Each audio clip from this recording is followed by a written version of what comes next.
Looks like we got a new friend!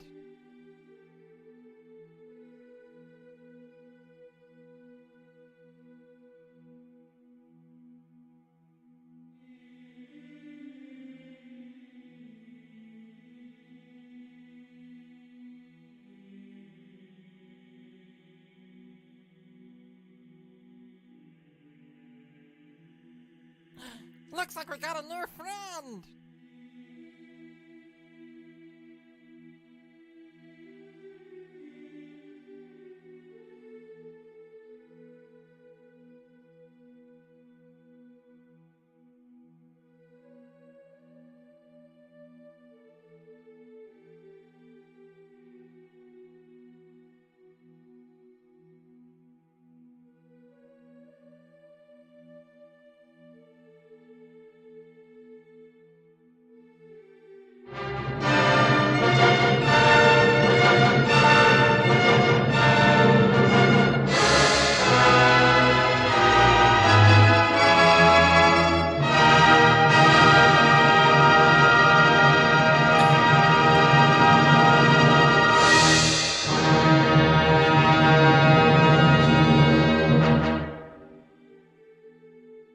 Oh, hi everyone, and welcome to the Scratticus Academy. It is the finale of the Realm of the Ancients, and we left poor Marcus and poor Cyraxes in a bit of a tricky situation last week. They're currently on the run, so we'll get round and say hi to everyone before we jump in. So let's start with Amma or Hestia, as we know you in this. Hi. Yeah, Hestia, it's been a while. So the last I remember is you were like, I'm Hermes. Like, oh my gosh, that was so long ago. Because we've had the goat episode. You've been asleep for so long. I've been, okay, so I'm very well rested, apparently. Yeah, like, we should have been, like, really worried at this point, but you're the only one who has medical knowledge, so... I think Marcus was. Zyraxes was like, hey, she's breathing. Zyraxes is still, their chest is still going up and down, we're good.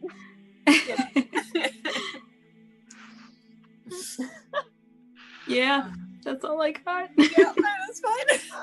We're going to hop down to the very lovely Frost and Fire, or Charlie, hi. Hello, I lost my unmute button. I'm sorry. It's been a week where so many of my games have been cancelled due to sickness. I don't know how anything works anymore. And for real, I go away for 1 week and you guys are on the run. Covered in blood. Away, Also. kind of. I tried to stop. Covered in blood. Marcus Covered in really blood tried. is default for Zyraxes. Let's be... Marcus really tried.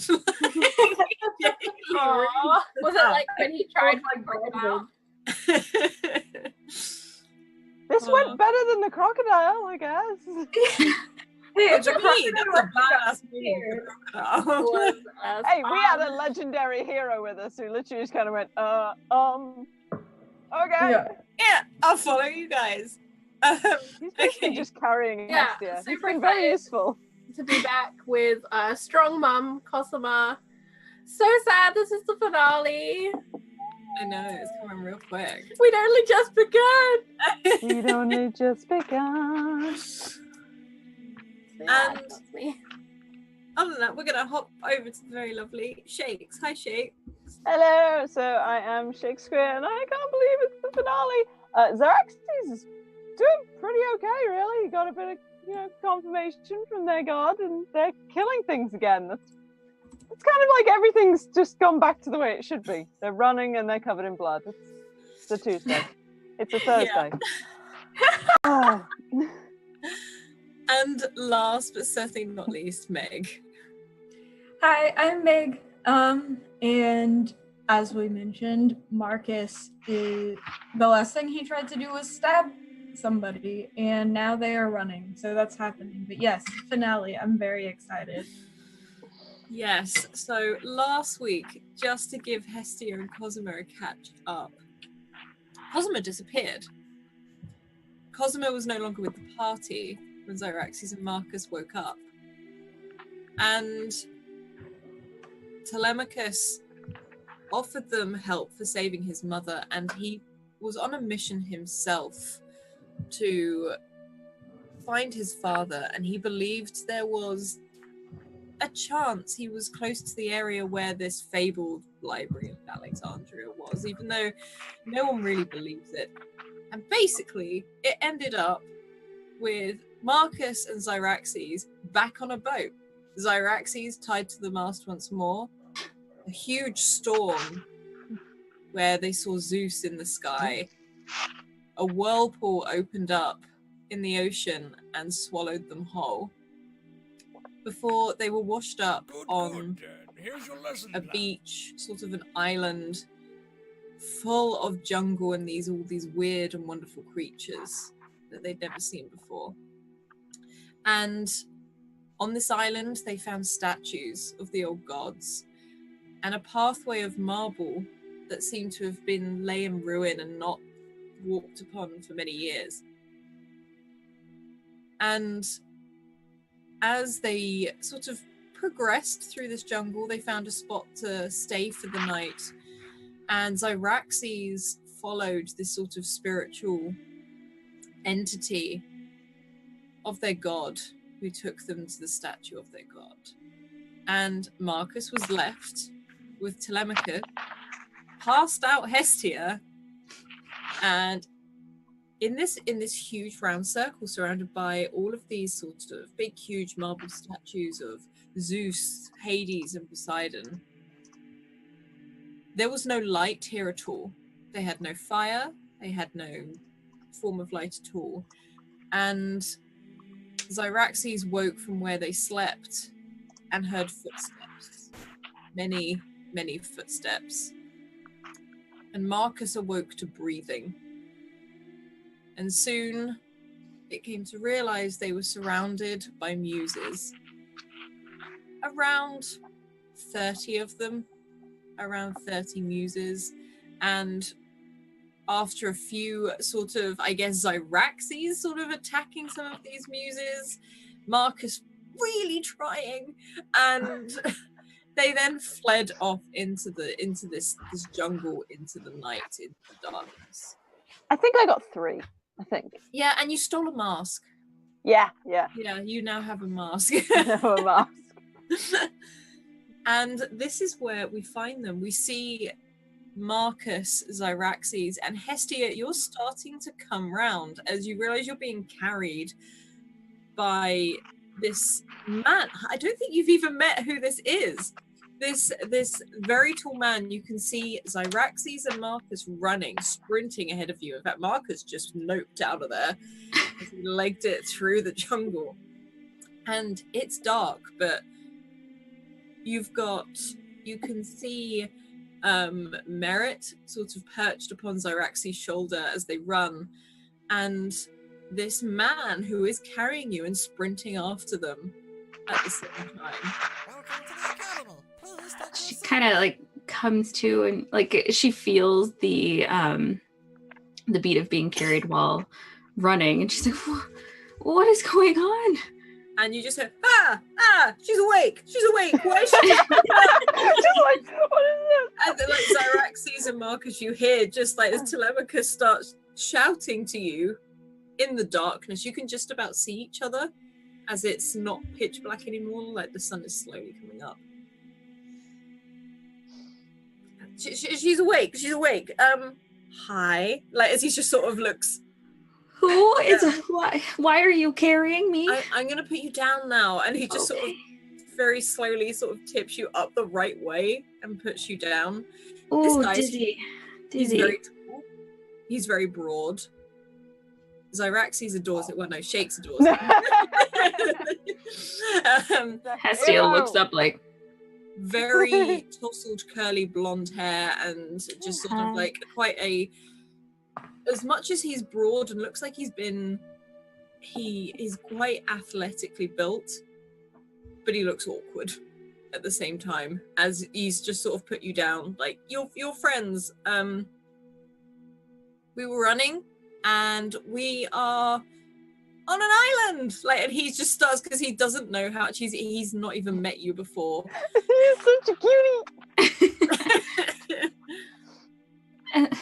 she just looks around and she's like, Marcus, Raxes, what is going on? Xerxes kind of just pops out from behind Telemachus because they were at the back, and they are once again covered in blood. And then she goes, and Merit is just sat on their shoulder, and they just kind of incline the shoulder that way, like, this is your stop. Marcus will kind of, when he hears the shouting, turn around and come back quickly, and then kind of like almost jog in place or like stand there like vibrating with nervous energy, like there were we'll explain, are we safe? And he's just like sitting there for a second like listening, and then he goes like, there were the like Muse cult people that tried to kill us before. oh, the ones that we killed earlier? Yeah. We killed more of them now. We're underground, I think. We're almost to the library. Right.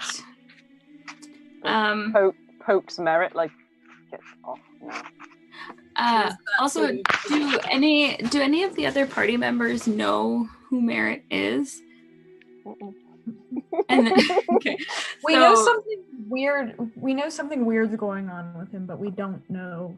Araxes has been trying to feed him snakes, so it's probably good that you're awake. So, Oh, come on! Xerxes has been trying to feed him. The quality thereof hasn't been great, but they're trying. I know, I appreciate the trying. They're very trying. I would imagine Hestia, like the last thing she remembers is this little boy sitting next to her saying, I'm Hermes, and then just passing out forever. And so she doesn't know what to make of it, but she looks directly at Merritt and she goes, you! And this cat sits up straight. Xerxes just looks at Merit like, you. And Merritt hops down and sort of just walks over and sort of looks up at Hestia, just starts pouring a little bit. And then she looks down and she's not saying it unkindly, but she's like, you and I have some things to discuss. And he's just like these big orange eyes just sort of look up at you, and you can guess it's probably like a, okay. Like that sort of, oh no. Xerxes is just looking the way they came now in case anyone's following them. Yeah. Also, This where is Cosima? We don't know. She walked up to us. You're the one who saw her go. What's going on? Saw who go? I've been passed out. Or I was talking to Telemachus, sorry. Yeah, Telemachus is okay. just like, she went outside for a bit, that's literally what, and then she wasn't there anymore. I am asleep for, how long has it been? Like 2 days, 3 days. I'm asleep for 2 days and you run from people, lose Cosima, and find this man. No offense, but it... We also saved an old lady from Wait, like it's like Telemachus looks over like, she's not old. older. Okay. I don't know. I'm Telemachus, but he just sort of holds a hand out. Well And met. She's like, Hestia, why are we going to a library? The gods told us to. The Library of Alexandria. The real muses told us where to go. Wait, there's real ones and Yes. the murdery ones? There's the real ones that actually guard the library, but now I'm kind of like weirded out about why the murdery ones are down here. And he's kind of like nervously looking around.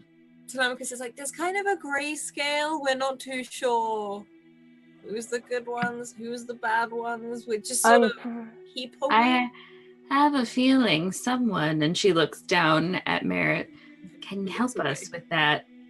Oh, don't you look away from me. I'm pretty sure the good ones don't bleed. Well, we shouldn't cut them to find out. How else do you find out if someone bleeds?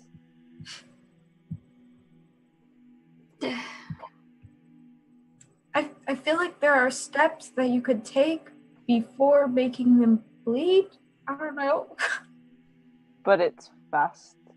It I works. see other things have remained. They bled a lot. Hester's like, why did I wake up? I just go back to sleep. Well, I don't know what else we can do other than continue on. I'm really not happy that we can't find Cosima. The gods will bring her back. They have to. We're supposed to be here. And then she Oh, again God, kind of we'll bring looks her back. down at Merritt and she's like, they have to. And the cat's just sort of like side-eyeing. It's not really doing much. In fact, if anything, Merritt sort of turns and starts to trot down the path. This marble path that you now see beneath your feet, but it's overgrown with weeds and all these different plants, and there's dirt and dust that sort of mix in. So you can just about see it, and it feels very cold to the touch. But you look around and you can hear parrots. You can hear, you can just hear all manner of life surrounding you in this dark jungle. Xaraxes is just going to follow the cat. Yeah. Termicus looks at Marcus like, are we following a cat? I don't know if it's a cat, and he just keeps going. And then Hestia has already like started very swiftly walking right after Merritt. She's like, not a cat, and just keeps going. Telemachus briefly pauses at the back. It's just like, oh, okay.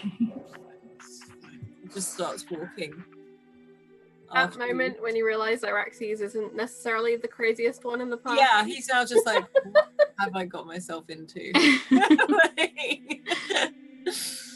And while you follow this path before it comes to what almost looks like you've hit a huge wall of rock, and you can guess this is a part of a cliffside or maybe a mountain or something, but what looks like a cave, but definitely man-made.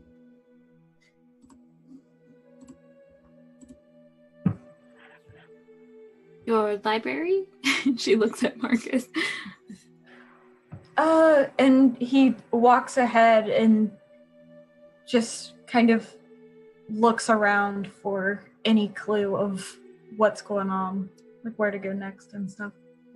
Merritt's sort of excuse me, with you on this one, and sort of trots forward with you, looking slightly cautious, if anything, but sort of slows down a bit, but still strides forward. And as your foot steps over the threshold, a light ignites, these fires in this darkness, in this tunnel, and it's one after the other, like as you see all the way down this tunnel, these statues holding in the palm of their hands, just outreached, these fires ignite. Well, this looks like some sort of pathway to possibly the right place. We should be careful, though. Xaraxes is still like just walking. Not like overly faster than everyone, but has clearly not slowed in pace since the fire started. Just like, yeah, this is the way we're going, I guess. And as you walk, more torches turn on, and you can feel that immediate temperature drop as you you leave this warm sun and this jungle, the sun that was just coming up, and start to walk down into this tunnel. And Oh yeah, Cosima, Hestia, you still have a fox fur wrapped around your shoulders, by the way. Okay. Just so I don't forget where I left it. Where you left it. It's You are a important. rack for Zyraxes. Yeah. And she like They were reaches being up to nice. instinctively pull her cloak closer, but realizes she's like, oh god. It's very clean. for And she's something like, of but she's Zyraxes. instantly unsure of how clean it is because she's like, Has this got a head on it, Zyraxes? Yeah, it's a whole, like, it has heads, it has a head, it has feet, it has a tail. It's the whole kind of, like, carpet scenario. Yeah, Hestia, you thought Merit was on your shoulders. This is the It's even got, like, little glass beads where its eyes should be, and, like, teeth and everything. This is full on like a cuddly toy without the stuffing in it. Yeah, it's like a deflated teddy bear. aww, Kind of. deflated teddy bear. But it's like it's very sleek and shiny and obviously like well looked after, unlike the leopard skin around his neck, which is very tatty. So it's pretty. She's like, Zyraxes, did you try to keep me warm? And Xerxes kind of looks over and goes, "That's where he went," and just keeps walking, like not acknowledging any kind of lucidity here. And you walk further down into this cave. That we hop over to Cosima. Cosima, you wake up. You're laying down on this cold stone floor. In fact, it's very cold in here. And it's not dark, it's just dull. And either side of you, you see two huge stone walls that seem to sort of almost form a corridor and turn off round to the right. These sort of long walls. Otherwise, nothing is around you at all. It's empty.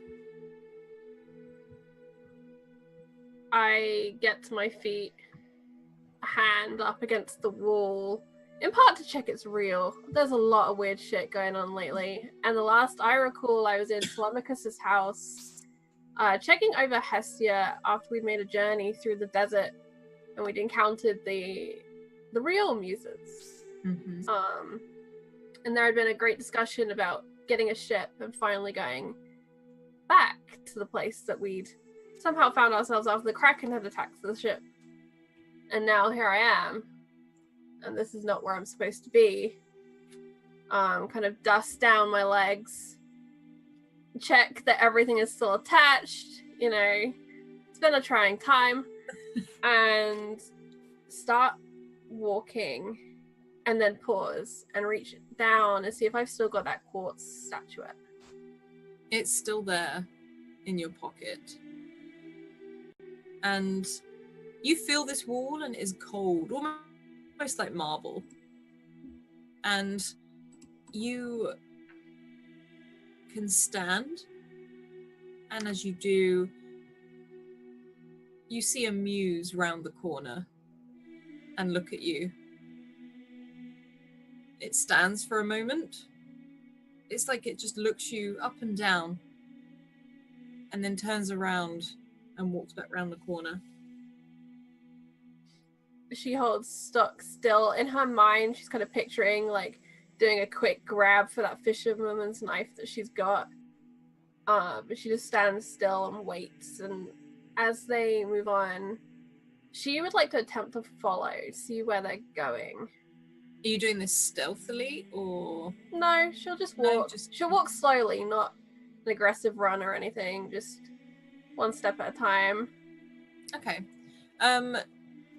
You can keep your distance and you can follow this muse, and it just seems to be wandering around corner after corner in this maze, this huge stone maze.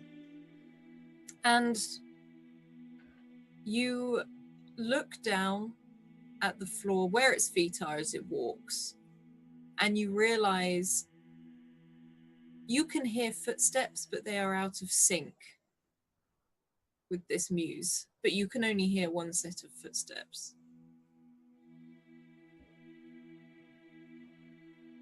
I pause and my hand comes out of my pocket where I've been gripping the statuette, and I just clap. I want to see if I can follow how the sound bounces around this place. I want to obviously see if it's in sync with me, try and get a grasp of what's going on. Okay, can you roll me an intellect check, please? If I can find the right tab, I can. Okay.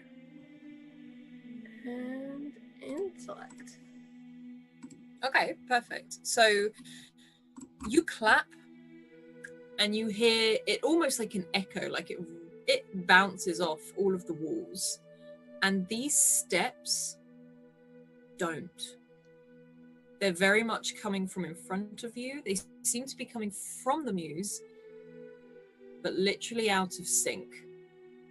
Almost like there's another person walking there, but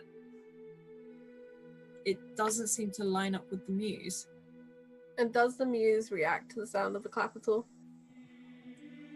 It doesn't. It's the most it reacts is it pauses, it waits to see if you clap again, and then it continues walking.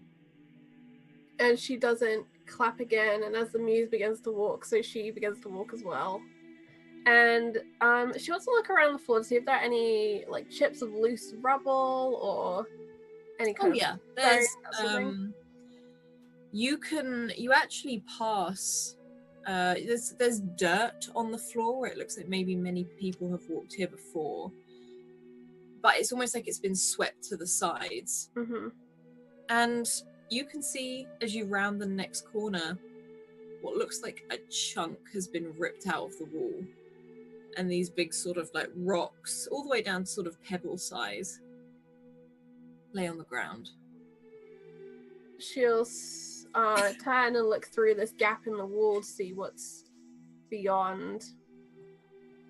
You see another maze wall and another and another and another.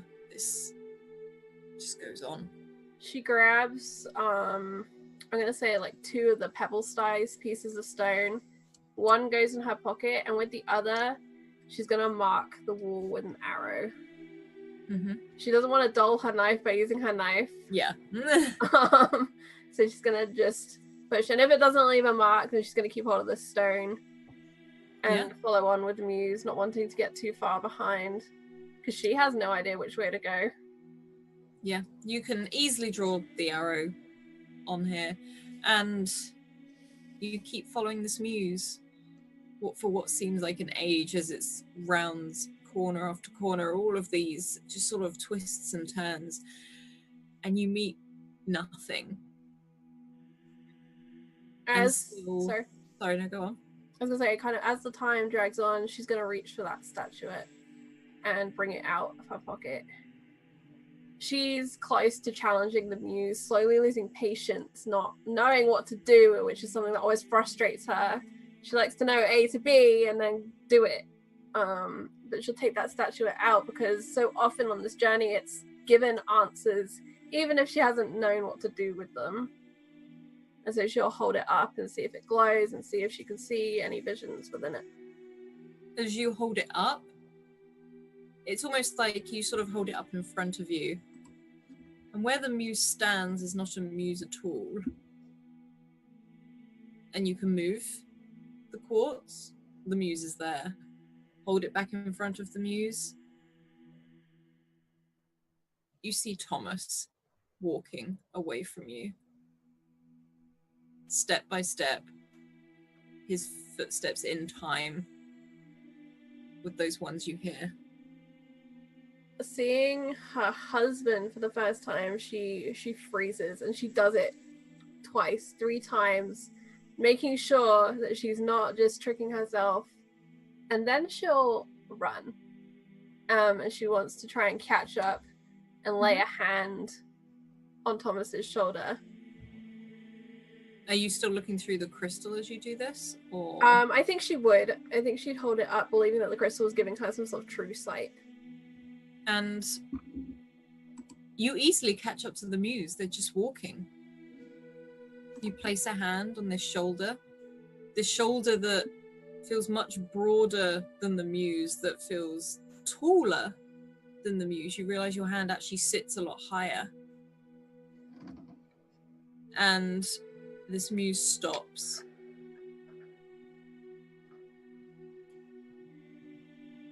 Thomas, where are you walking to? And the head turns. Almost, you can see it's Thomas. However, the smile itself, as he smiles to look at you, is the same shape as the muse's mask. A sort of very rounded, oval smile. And his lips start to move as he talks, but you hear nothing. And she will reach down and grab his hand and put the statuette in it. Some hope that this is going to bring him to wherever this moment is, because this is him and not him, and it's completely throwing her. And he holds this almost confused in his hand and turns it over, looks at it, and you just see a muse holding this crystal, turning it backwards and forwards, looking into it, holding it up. And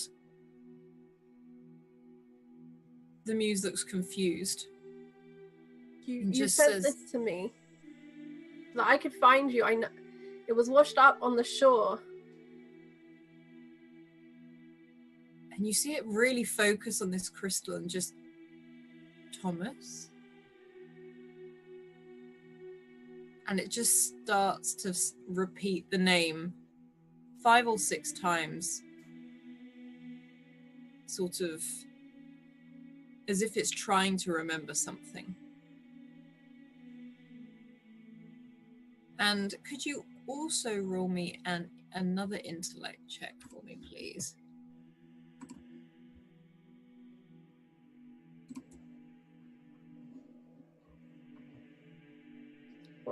Another 4. On that, you hear a new sound. You hear the sound of heavy thudding, heavy footsteps. And then somewhere else behind you, perhaps over many walls, through the gap that you had seen, you hear metal drag against stone.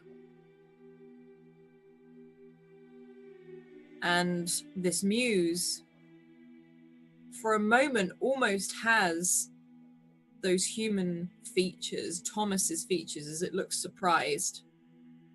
And from the corner where you came, you see this huge shadow stretch of something from around the corner. She'll put both her hands, or she's still got one on his shoulder, so or the muse's shoulder, she'll push and say, "Go, we should move." Fearful of whatever this shadow is, because every time it's been something bad that's been following them on this trip. And she'll speak of, was it Euros? It was, right? Mm-hmm. Yes. So Euros has been go, just go. And she's trying to fit in explaining and running, and it's not coming out very well. This muse doesn't necessarily run. You sort of push it and you shove it, and it doesn't seem to want to move. You're not sure if it can or it just can't run. And from around this corner you hear that pad, and then you hear a drip. And from up above where these walls are, you see this saliva running down the side of the stone. And she'll turn and she'll draw that fish blade. She's done with running now. She's going to plan B, which is kill it. As you do, you draw this blade, And you hear that thudding again. You hear a snarl, like a rumble and a curl of lips. And over the top of this wall, you see a huge dog wolf-like head swing over, looking. The nose, you can hear the sniff. That sort of, as it's drawing on air. And this Muse backs, just almost casually leans back against the wall as this huge three-headed dog, this Cerberus, starts to stalk around the corner. And we're going to hop back to Hestia, Marcus, and Zyraxes right now. I'm calm. As you were. Are you? I'm fine, I'm calm. Continue to walk down this tunnel. And soon you come to a platform. A platform in this huge cavern. This cavern that with the roof that reaches high up, with these stalactites and stalagmites, like as if they're growing out of the walls and the ceilings. But also this perfectly chiseled out marble maze that goes further than the eyes can see. And you see the entrance in front of you. As you step closer, the fire's light. And the statues turn to face you.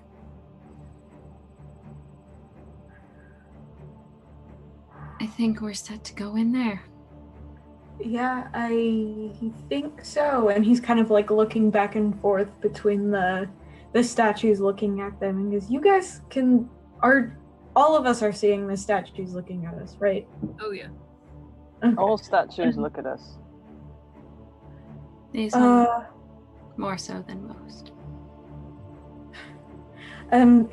Marcus will kind of look down at the cat and be like, "Do you know the way through here?" You look back at the cat and there is no cat. Oh. There is a young man stood there, sort of looking at the maze, slightly confused, as if he's trying to work something out. You see this young man with a helmet with metal wings attached to either side. The one I recognize. Clothing, the one you recognize. It looks as though as soon as he's crossed this threshold, you no longer see a cat, you see Hermes. He doesn't seem to have noticed. In fact, he's just stood there looking at the maze. Hestia turns around, she sees this, and immediately goes, "Hermes." And he sort of stops and looks at you, and then realizing the height difference, checks down at himself. Telemachus at the back is just sort of loses it a little bit. He's just like... Marcus is also just like, "What? Xeraxes is just staring at Hermes, kind of like, and looking at everyone else like, they're reacting to this. Oh, so it's not just me. Okay. And you just say, "Can you see me?" Yes. Like, Yeah." Apparently. oh, you can see me as well. Okay. It appears they want us to face this in true form. Oh. And he just sort of awkward. This is like a boy. This is a god. Like you like Hestia, you may recognize this as a god, that you recognize the name, the look, sort of from statues, but he's very childlike. He's very much a young sort of 13, 14-year-old boy right now. Does he look nervous or? Looks confused, almost like he was not expecting this part of it at all. She looks at Hermes and asks, "What do you think this means?" I was just told to bring you here. Told by who? by the gods. Same. I'm a Just from behind, just like, Yeah. yep. okay. Like, and he actually looks slightly nervous of you, Zyraxes. And so actually she's kind of like takes a couple of steps forward and kind of crouches because they're stupidly tall. Yeah. So that they can actually look at this and not just the top of a helmet. And kind of goes, "You were a cat." I was. Well, in one line of sight, yes. You're taller now. What's it like? Is it cold? Are you cold? I'm not too hot. I'm not too cold. Okay. And kind of just stands up. And they're wearing a helmet, so Zyraxes just kind of like hesitates, and then we'll just pat them twice on the head. Quite heavily. like you see him physically take like there's very little difference to how Zyraxes will have treated Merit to how Zyraxes is treating the boy. Yeah. It's just like pat, I'm bad at this. There's now like probably quite a bloody handprint on the helmet. And just kind of not feed Hermes snakes. people don't eat snakes. no, Just we like don't. Marcus is kind of like in the corner muttering under his breath, like, the messenger, of course. I get it now. Yeah. Like when you finally get a crossword clue and you're like, yes! And Yeah, Zyraxes is just checked out of the Hermes stuff now and is looking at the maze again. Hestia casts her arm, like gesturing over the maze, and she's like, "What is this?" the entrance, I thought, and you see him sort of playing with his face a bit, like moving it about. He's like, I think I'm human. Oh, like an actual human, like not like a god. And just Yeah, it's over really their weird. shoulder. Are you normally also aware of your functions and bodies and ugh. Over their shoulder. Does he bleed? It's a good indicator. Okay, like No, Hermes sort of, like, no. takes it back up and goes and stands by Hestia and Telemachus. And there's just like a beat, and then that was supposed to be funny. Okay. And just like starts talking to the snake. No. No. Are you coming in there with us? I may as well. Like, as he sort of looks around, he's just like, I don't know if I can leave until I get you to the final destination. What is the final destination? Is it the Library of Alexandria? The library, yes. To find the book. All right. All right.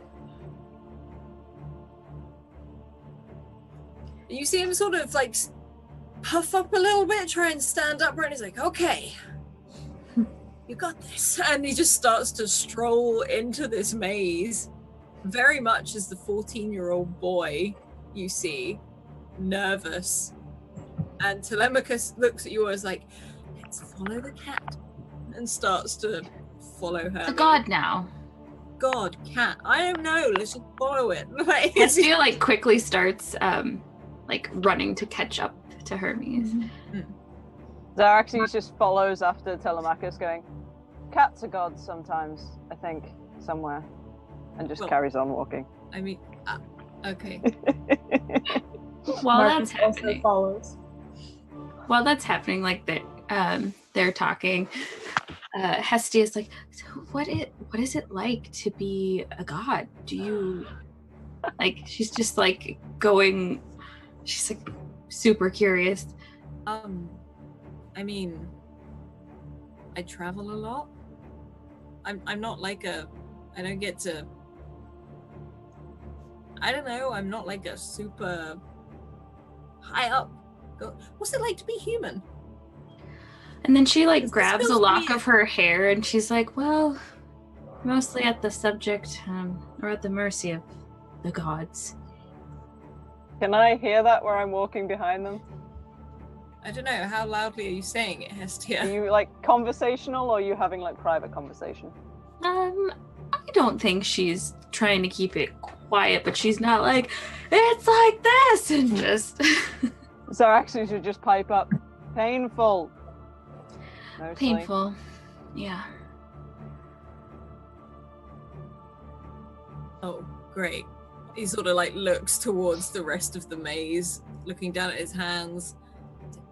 You're all very clammy as well, aren't you? Mm, So actually just looked that's at not his the only part of the blood-covered self. body that sweats. Yeah, I don't normally do that. As he sort of, again, looks down. Huh. Right. Just wait till you start smelling bad. I don't Oh. smell. Have you smelled Xeraxes? Hey, I came through a whirlpool. I am very clean apart from the blood. Marcus I smell actually of laughs salt at water this. and blood. And he sort of looks at you all, and you see these huge walls sort of, they were high to begin with, and suddenly you hear this movement, this mechanical sort of almost strange, bizarre movement as the walls start to grow up out of the ground and lock into the ceiling. So these are now these huge towering walls that you can't see over. Right. And as you step into this maze, you hear another movement of a stone as the door closes behind you, and you become locked in this maze. Well, guess there's no turning back now. And Marcus kind of looks really nervous. So Axios looks very confused at the obvious statements because they don't understand sarcasm. Sometimes. It's kind of like...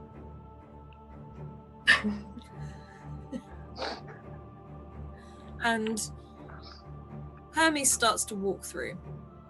Telemachus seems to stay at the back. What sort of order are you all walking in? I would be walking side by side with Hermes. I'm probably just behind them. Marcus is somewhere in the middle, maybe? Okay. And you start to walk. And again, there's corner after corner. These huge, almost like marble slabs, very much like the path you walked down. And you step forward, Marcus, and your foot squelches in something, and you see this sort of this clear, almost ooze, again like saliva, but this is a huge puddle of saliva.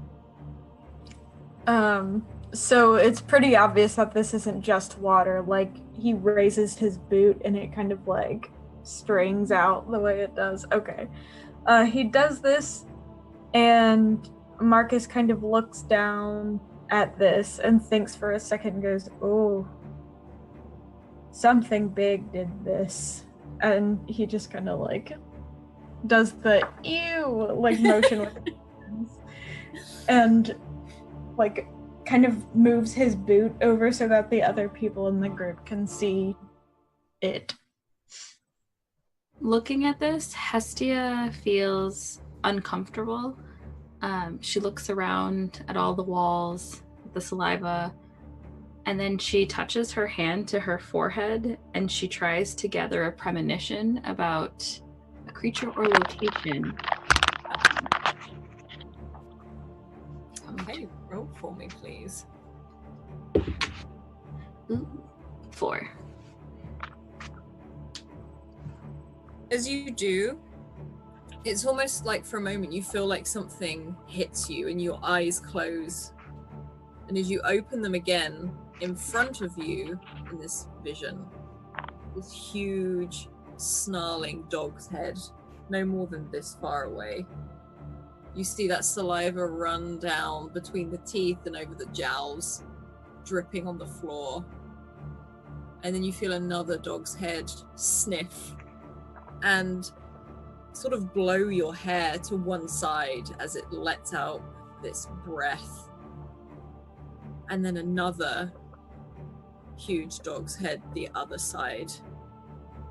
And you can feel that tongue sort of reach up your arm and lick you.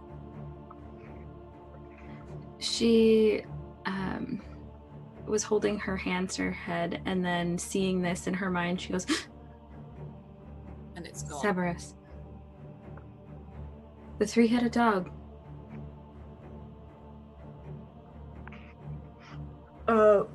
What? I saw it in my mind. I see lots of things in my mind. And she's like, Totally deadpan. They are completely genuine. And Telemachus is like, a what? A what? Cerberus. The three-headed dog? A three... Okay. Hermes, do you know anything about this? Yes, but I didn't expect it to be here. Are we dead? What are... Like, and he starts, like, he's like, I don't think so. We very well could be with it. What? Well, She we like went- looks up astonished at the walls and the saliva, and she's like, what is the point of all this? I thought it was to protect the library from people who would misuse it or like hurt the books or something, but we had to go underground for this. We went through a whirlpool down to the bottom of the ocean and ended up in a cave. I didn't think that we were going to the underworld. And Marcus is just kind of nervously chattering about this. That makes sense. Okay. Right, underworld. And then she actually has a moment where you see just kind of her face darken, and she is kind of lost in her thoughts of the time that she was here, the time where everything with her powers changed. And then she comes out of it and looks up. Well, we probably should keep moving.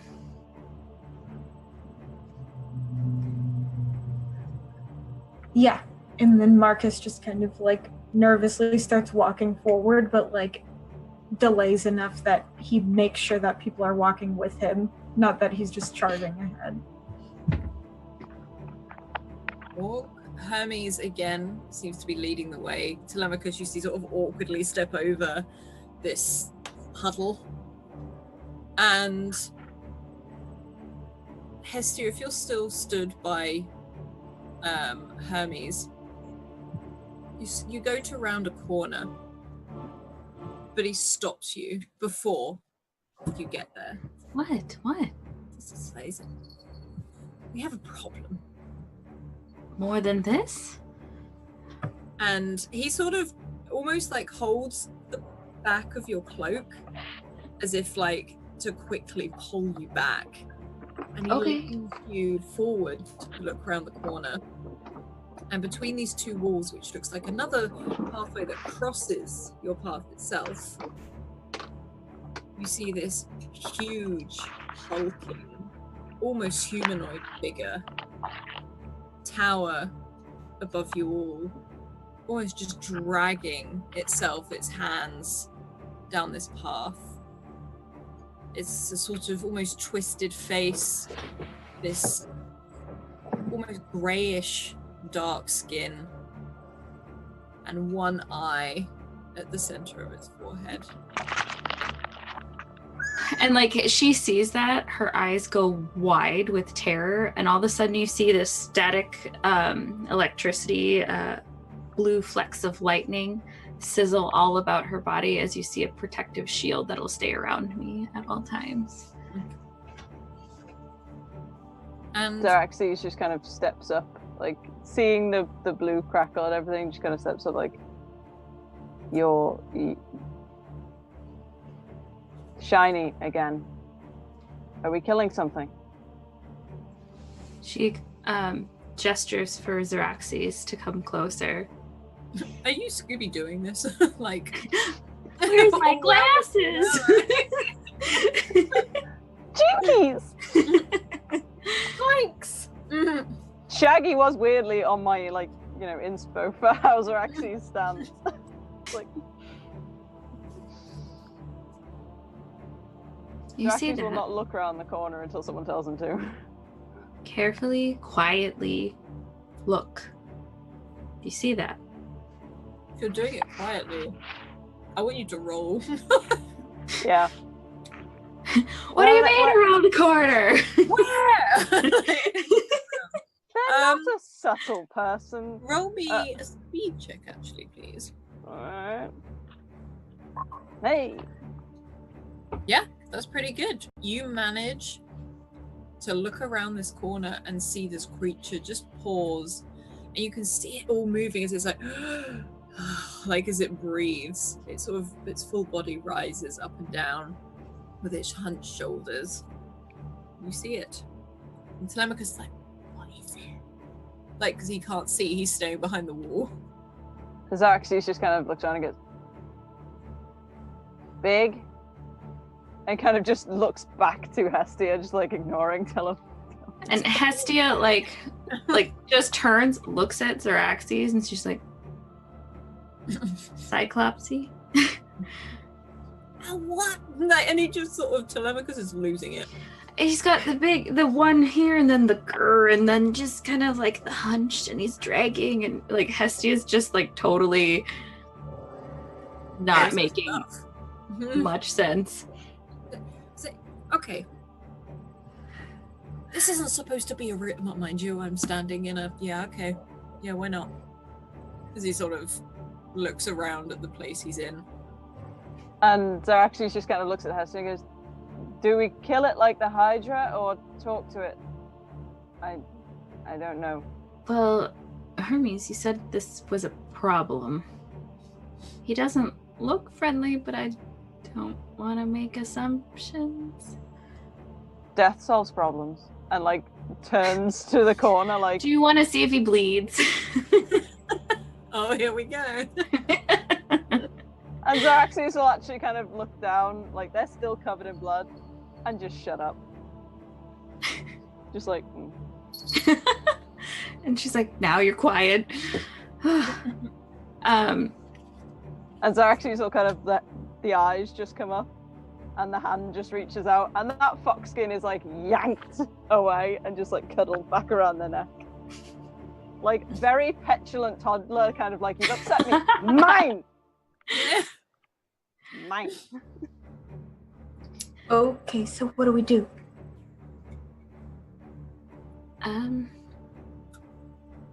We could either try to quietly sneak around it, but then she kind of side-eyes Xeraxes and she's like, or we could fight it. And she looks at Hermes like, Hermes is like, he's like, look, I'm human as much as you are now.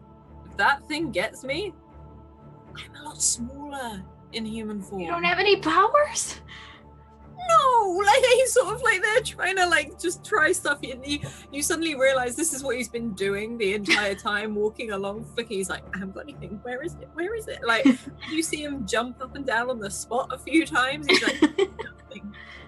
Xeraxes just like puts their hand like on the helmet again, just like to like pause Hermes where they are, just like, you don't fight. No. And just kind of like using the helmet like pushes Hermes slightly behind Hestia. Like, you stay at the back, child. Sorry, my cat is trying to find the way out the door. Well, We could try to sneak, and if it doesn't work, we could fight, since those are our options. And we'll protect you, Hermes. Best as we can. He's like, okay, I'm alright, I've got this. And just like clangs on his helmet. Right. Marcus is holding like the knife in his hand just to like have it ready. Xeraxes is gonna get spiky. Mhm. You see like the Hestia's hands begin to kind of crackle with electricity. Shall we? Yep. Stop. Sneaking or killing? Sneak Sneaking first. Kill is plan B. Hestia peeks her head out and she looks for where the creature is. You can see it down the other end of this effectively corridor. Just it's paused as it's looking around. Just like, And then it continues to sort of walk up and down the corridor. It doesn't seem to be heading in any direction specifically. If anything, it's like it's pacing. so is this corridor just is this like the only direction we can go? And it's Other just than a, going back the way you came, yeah. okay, and it's just a long It's corridor like- that it's It's at a crossroads. So when you get there, you could either go left or right. well. I highly doubt sneaking is going to work here. I mean, it seems kind of slow. Maybe we could sneak up while it's walking the other direction, and then as it's turning, we can shift behind it. But or does it look wide enough for something like that, or is it a very narrow path? It's very wide. It's not narrow at all. It is very, very wide. But I also assume that we're not the quietest bunch. If we can be fast, I can make it forget us. You can make it I- forget us? I do that sometimes. People are cruel, but then they forget me and I go away. I don't want to forget you, but that would be a plan. We could do that.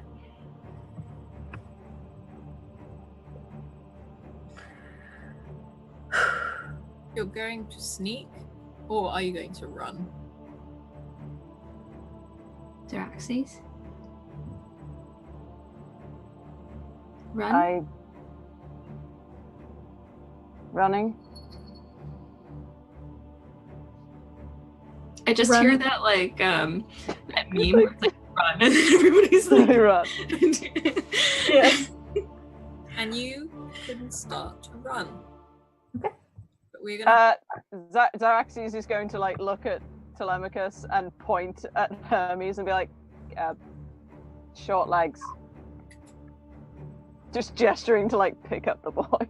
oh, and Telemachus sort of walks over to Hermes. He's like, 'cause he hasn't seen what's around the corner yet.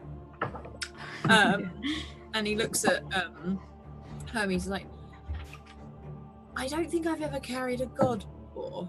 Would you mind? Like as he sort of looks down at this boy, and this boy sort of looks up at this fairly large man and is like, yeah, okay. And sort of lets Telemachus pick him up and effectively put him on his shoulders. And darts in the direction of this crossroads and this Cyclops. We're going to head back over to Cosima.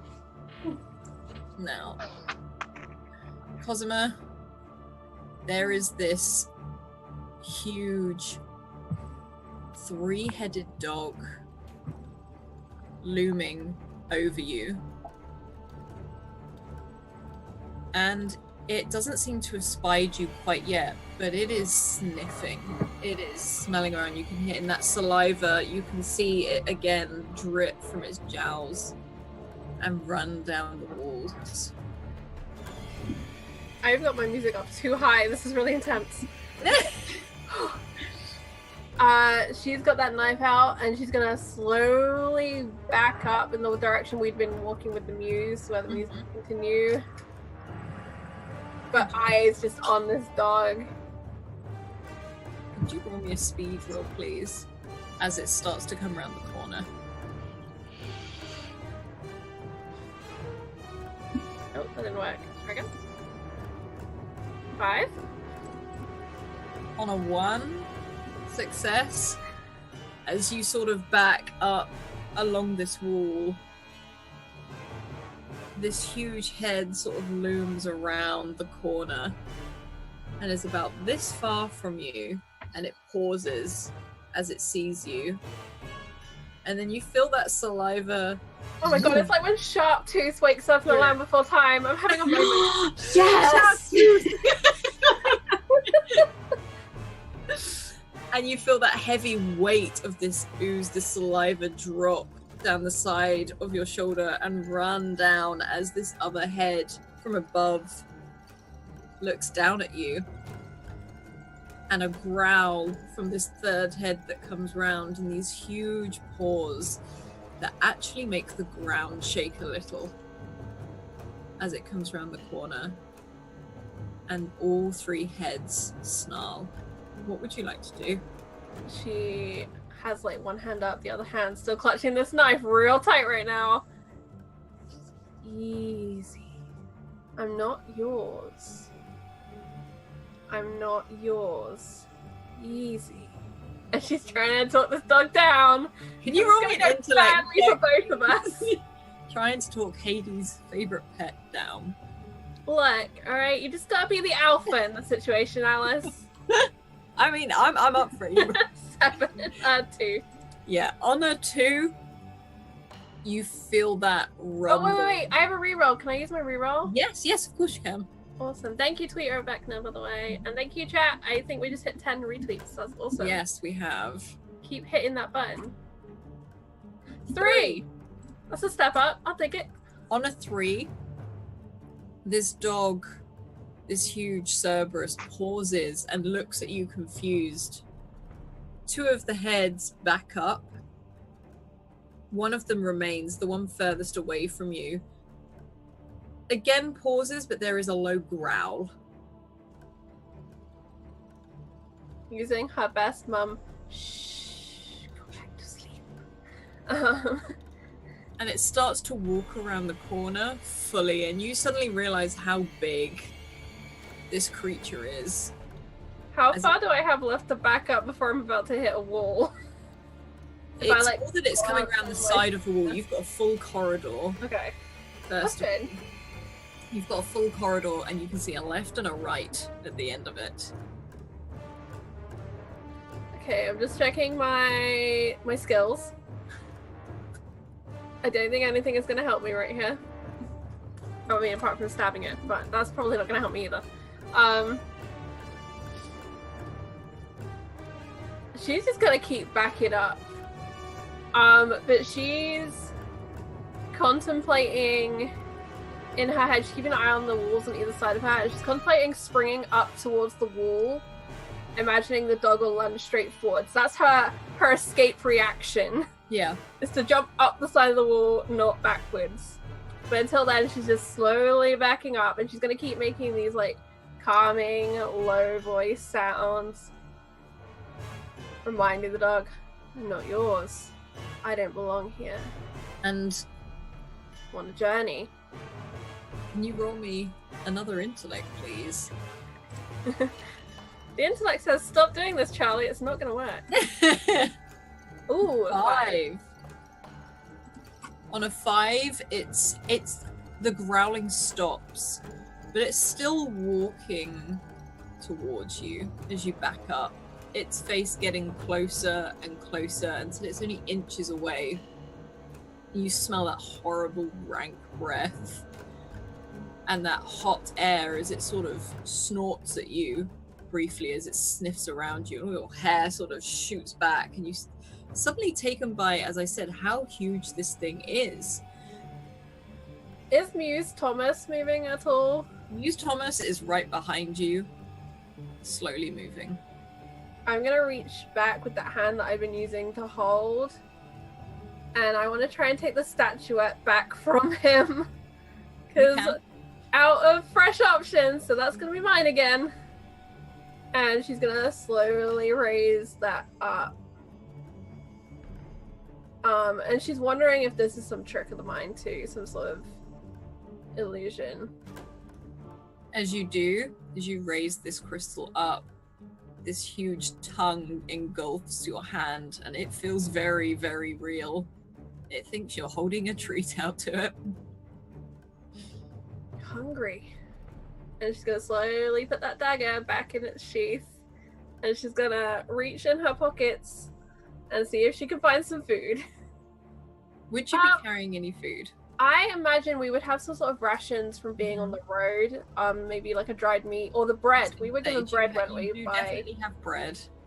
I'd say you'd have a little bit of dried supplies by I forget what her name is, and I can't find it right now. Abga. Yeah. So she's gonna pull out that bread, and she's gonna hold it out, kind of keep it close so he can sniff it, with the aim of, if he looks interested, she's gonna throw it behind him. Yeah. This is now real big doggy fetch.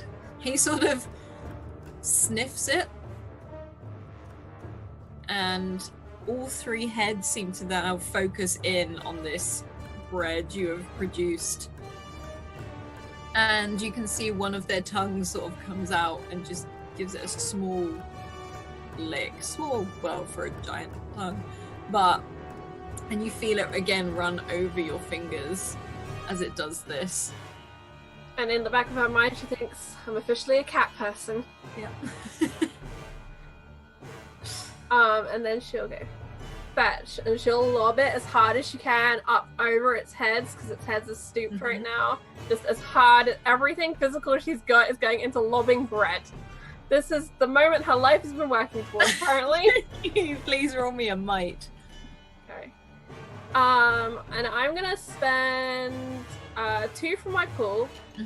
I have 1 edge, so it costs me 1, correct?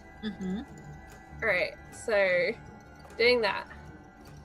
And I don't think I've got any assets. Let me double check.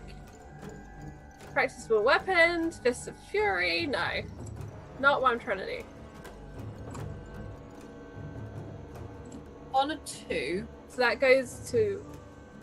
Would it be a 3 with the? It will be a 3. Okay. As I say, on a 2, which then becomes a 3 effectively. You clear the head of this, the heads of this Cerberus, and you throw this bread way back to where, almost sort of in the direction where you came. You can throw it at an angle so it goes over its head and round the back of the corner.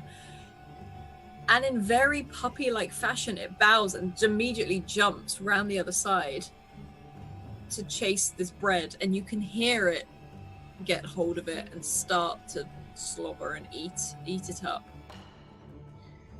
Good dog. Good dog. And she's slowly backing up. And she's gonna turn and she's gonna begin to speed walk down this corridor, not quite running yet, because she doesn't want to become the chase object. Yeah. So she's definitely moving away from this in a quick manner. Yeah, And you always do like that power walk. Thomas, yeah. Yeah. It's that I'm not running, but I need to get there quick.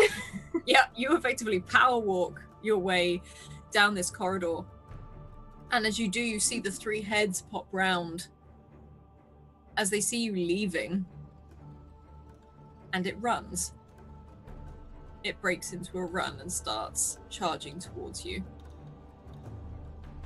And fearing she's about to be crushed by giant puppy paws that will skid across laminate flooring and smush her into a wall, she is gonna pick up the pace, but she's hurriedly like going back into that pocket, trying to find like any scrap of food left, just lobbing it over her shoulder, even though there's like, you're gonna follow me because I keep giving you treats. It's like distractions.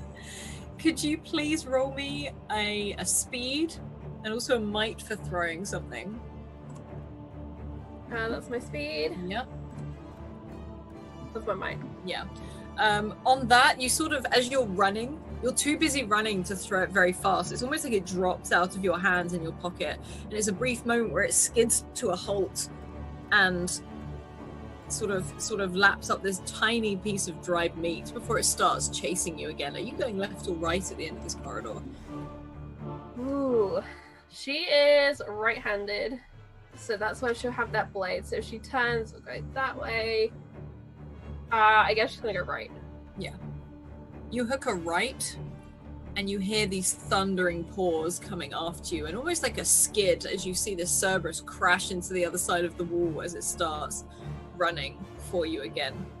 Are you yelling? Are you shouting? What is happening? I think she would be yelling again, and it would be like easy, slow down. Yeah. No, it's all right. And then I think she's gonna hit a point where the fear really kicks in, and like full mum voice choose sit. Okay, roll me an impact. If you make Cerberus sit, I could be happy. Because she knows she can't outrun this. Yeah. It's too big. 3. How does that sound? It doesn't sit, it stops. Oh, and she explicitly yelled that in Greek. This is Oh yeah. Yeah. weird languages, but yeah, in Greek. And it pauses, and there's that low growl as it sort of bows all 3 of its heads down. And the rest of you, Hestia, Marcus, Iraxes, all you hear is the word sit shouted in Greek from somewhere in this maze. And as you're trying to sneak towards the Cyclops turns its head in the direction of this noise and starts to follow. Cosima? Was that Cosima? Could we recognize it from Yeah, here? you or would it- recognize the voice. It sounded like Cosima. Oh no, we have to go help her now. Oh, no more sneaking? No more running?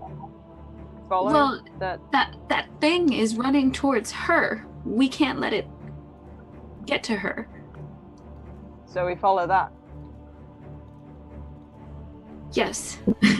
Hestia just like darts out. And she's like, are you coming? Come on. Darxes just follows Hestia, like, okay. Fine. And Marcus just runs after them. Yeah, you see Telemachus with Hermes on his shoulders sprinting after you. Are you just running past this Cyclops? I thought we were following the Cyclops. I'll say, are you following or running past? Because you can get a gist of where it is.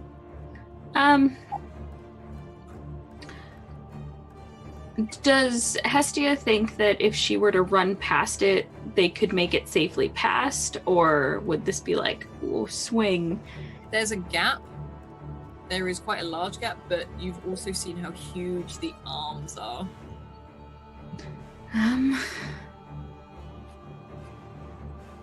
Do you think we should take it out while it's still away from her? She's like frantic.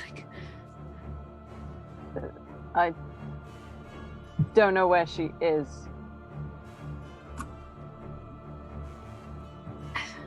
I don't want that thing to come up on her and attack. She's obviously dealing with something if she's yelling at something. But if the something and our something, and then we just, and like, there's almost like you can see the headache, just like, I need a drink. I'll give you some of my wine after this. Marcus, Yes. do you think you'd be able to throw your knife at its eye? So actually can kind of pointedly try. lifts their hand, like, You could. Do you think you could claw it? and just like goes, Hydra, what? And just kind of like, I did a good thing and no one noticed.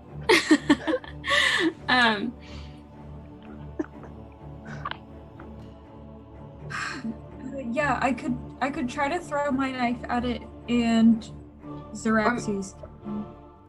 Okay, hang on. Maybe you hold on to your knife, attack its legs, and I'll go right for the eye. All right. Yes? Sound good? Yeah. We're killing it. Does it seem aggressively moving off in that direction? Roll me an intellect for me, please. Xaraxis is so confused and sobering up. 5. On a 5. This does not look like a happy Cyclops. You know, I think that if this thing reaches Cosima, it's gonna hurt her. We can't let that happen, guys. And she's like all like ramped up to like attack, and she's looking at everybody being kind of like.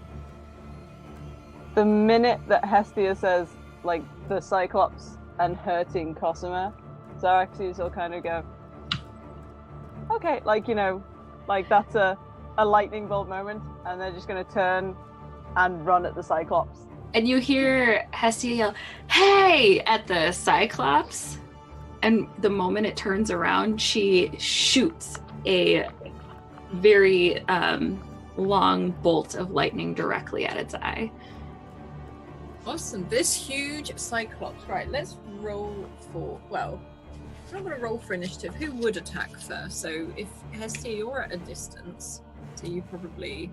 I think mine reaches it first, but I think Xaraxis is also at the same time kind of charging in. Yeah, they're just legging it straight at the Cyclops. What is Marcus doing? Marcus is going along with the plan of going at its legs, basically. Okay. So, first of all, Hestia, roll for me, please. Looking for that ability. Ooh, that's really good. So I got a 19, which means I also get a minor effect. Yeah. The target's dazed by electricity for 1 round, during which the difficulty of all tasks it performs is modified by 1 step to its detriment. Perfect. Yeah, describe this for me as this huge Cyclops turns round and looks at you all. She, like, just as it, like, turns around after she screams, you see this just, like, chaotic bolt of blue energy strike the creature directly in the eye, and then you see it kind of, like, go up and around its skull, and you see the Cyclops kind of, like... Yeah, you hear it screech as it sort of, like, throws back its head. And these 2 huge, oversized, like, long fingers, like the hands just, like, start clamping around its head as it starts trying to hit it, trying to get rid of this electricity. So, Raxes, it is your turn.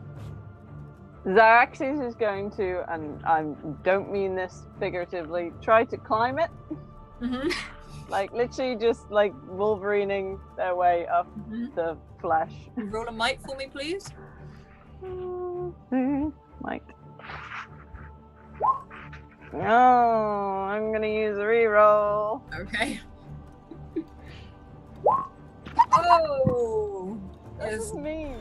not meant to be. You sort of try and scrabble up this creature, but it's moving, it's flailing, it's just sort of in its one eye, you can see this electricity radiating from it as it screams and almost like throws you off and to the side. Marcus, it is your turn. Yeah, Marcus is going to go for just kind of its legs, like try to distract it a little bit and just be a general annoyance with the knife. Like, not necessarily to inflict like major damage, but just to like poke at it, essentially. Yeah, roll for me, please. Okay. What would you like me to roll for that? Could you roll me a might? Because you're using the blade, aren't you? Yeah. Yeah, it doesn't do much damage, but you're definitely becoming a nuisance as it's trying to control with what's going on with its head. You can slash, and they're not deep cuts. This is very thick skin, but it sort of like starts sort of trying to get away from you as this sort of like almost tries to hop out of your vicinity, as it were. Right. And it lashes out. and lashes out at Marcus, just trying to swipe to get you away. And on a 2, it just misses you as it comes crashing past. You almost have to lean back. You fall backwards as you feel this sort of breeze. It almost catches you on the shoulder, but nothing too bad. And it is Hestia's turn again. Okay. Also, did you need me to tell you the points of damage that did? Please. Let's see. It inflicts 3 points of damage. Perfect, thank you. Also, it crackles with electricity for 10 minutes and inflicts 1 additional point of damage per attack, I guess. But you see, like, as she kind of watches the creature kind of swipe at her friends, she lifts her hands up, and you see like this crackle of blue energy as the air, all the moisture in the room seems to kind of like coalesce up above the creature, and you see this huge lightning strike down, trying to again attack the creature's eye. And that, I got a 3. The 3 strikes, and this creature sort of again holding onto its eye falls down onto its knees. Like, Raxes and Marcus, I need you to make a speed roll to get out of the way.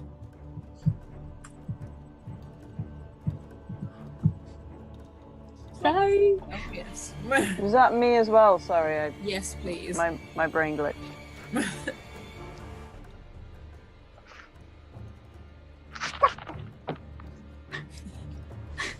You see her go, oops. This huge creature comes down as you're like regaining your sort of your motion, and this is a huge mass that is coming down towards you, and you get flung back against one of the walls as this hits. Marcus, you weave out of the way. What do you do to inflict the damage? Yeah. Oh, Or is there something else you would like to do? no, it's, as it kind of comes down and Marcus weaves out of the way, he would probably find some kind of opportunity to just, like, jam the dagger into, like, a soft spot, just to make sure it stays down. Yeah, you see the back of its knee where it's fallen, and probably what the rest of you will see is a cry out as Marcus runs forward, maybe in, like, I don't know, a crazed state, having seen this cyclops that shouldn't be real. And you plunge this blade right into the back of its knee, and it screams as it sort of starts to fall forwards again. It is its turn, and it swipes at Hestia as it falls forward. And that was 3 points of damage as well. Yeah, I was gonna say, you. Yeah, on a 5, it sort of lashes out with its arm. It takes its arm and it swings at you, and it strikes, and you feel almost like you ragdoll as it sort of flings you, and you leave its hand and you smash against the wall the other side. Can you take 2 points of damage? Yes. As it sort of crashes you to the other side, and that really knocks the wind out of you. Mm-hmm. But You see her almost kind of like crumple against the side of the wall for a second, and she looks maybe like she's passed out, but she's just very like, oh. It is your turn. Thank you.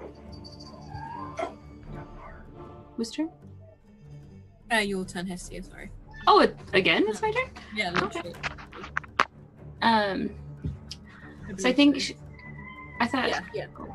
Sorry, hang on, dog. The Cerberus is somewhere. So miffed that Cosmo's out of treats. My dogs are howling in the background. I imagine this is the very intimidating underworld dog.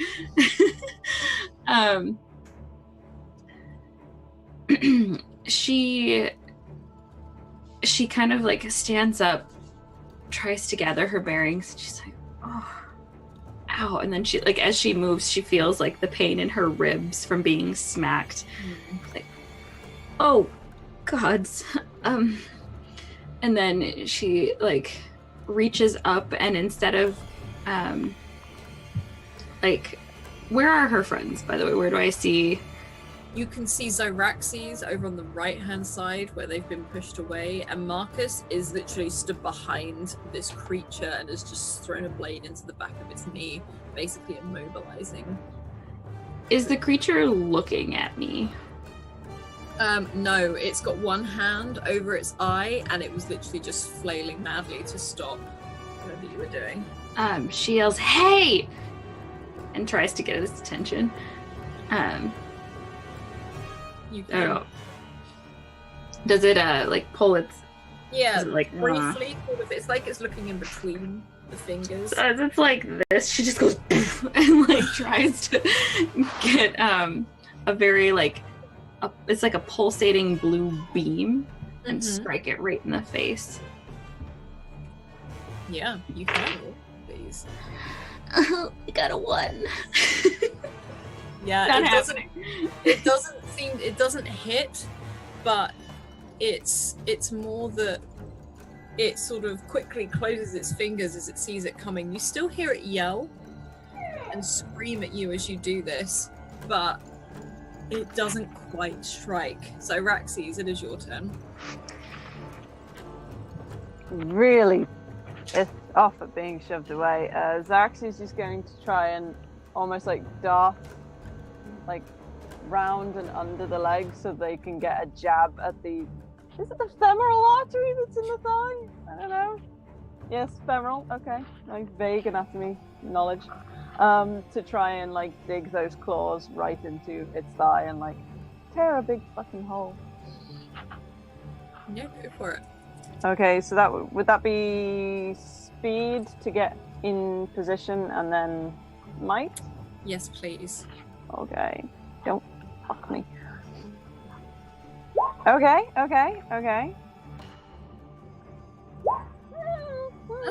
That's good. Yeah, just describe what you do for me. Kind of like not screaming, but there's that kind of like almost smothered sound of just pure frustration before they just kind of like almost in that all fours kind of weird kind of almost chimpanzee like crawl, they just kind of dart round Marcus right up under the legs and then just both hands dig right into the, like the meat of the thigh and just rip like they're pulling pork. Yeah. And again, so Marcus, you're fairly close to this as you're on the other leg. And Hestia, I'm not sure if you see this, but there's from where you are, where you're fairly close to the head, it opens its mouth and just screams towards you. Marcus, it is your turn. I imagine like spittle hits me in the face. Yeah, I'm like, it's not nice. I imagine I am once again covered in blood. That's standard now, I would assume. yeah, when you're clean, I'm concerned. Yeah. How you know you've done the job? You just covered head to toe, yeah? Marcus kind of actually steps back a little bit and is like, is this thing, do we have to kill it or can we just run now? It's pretty like impaired.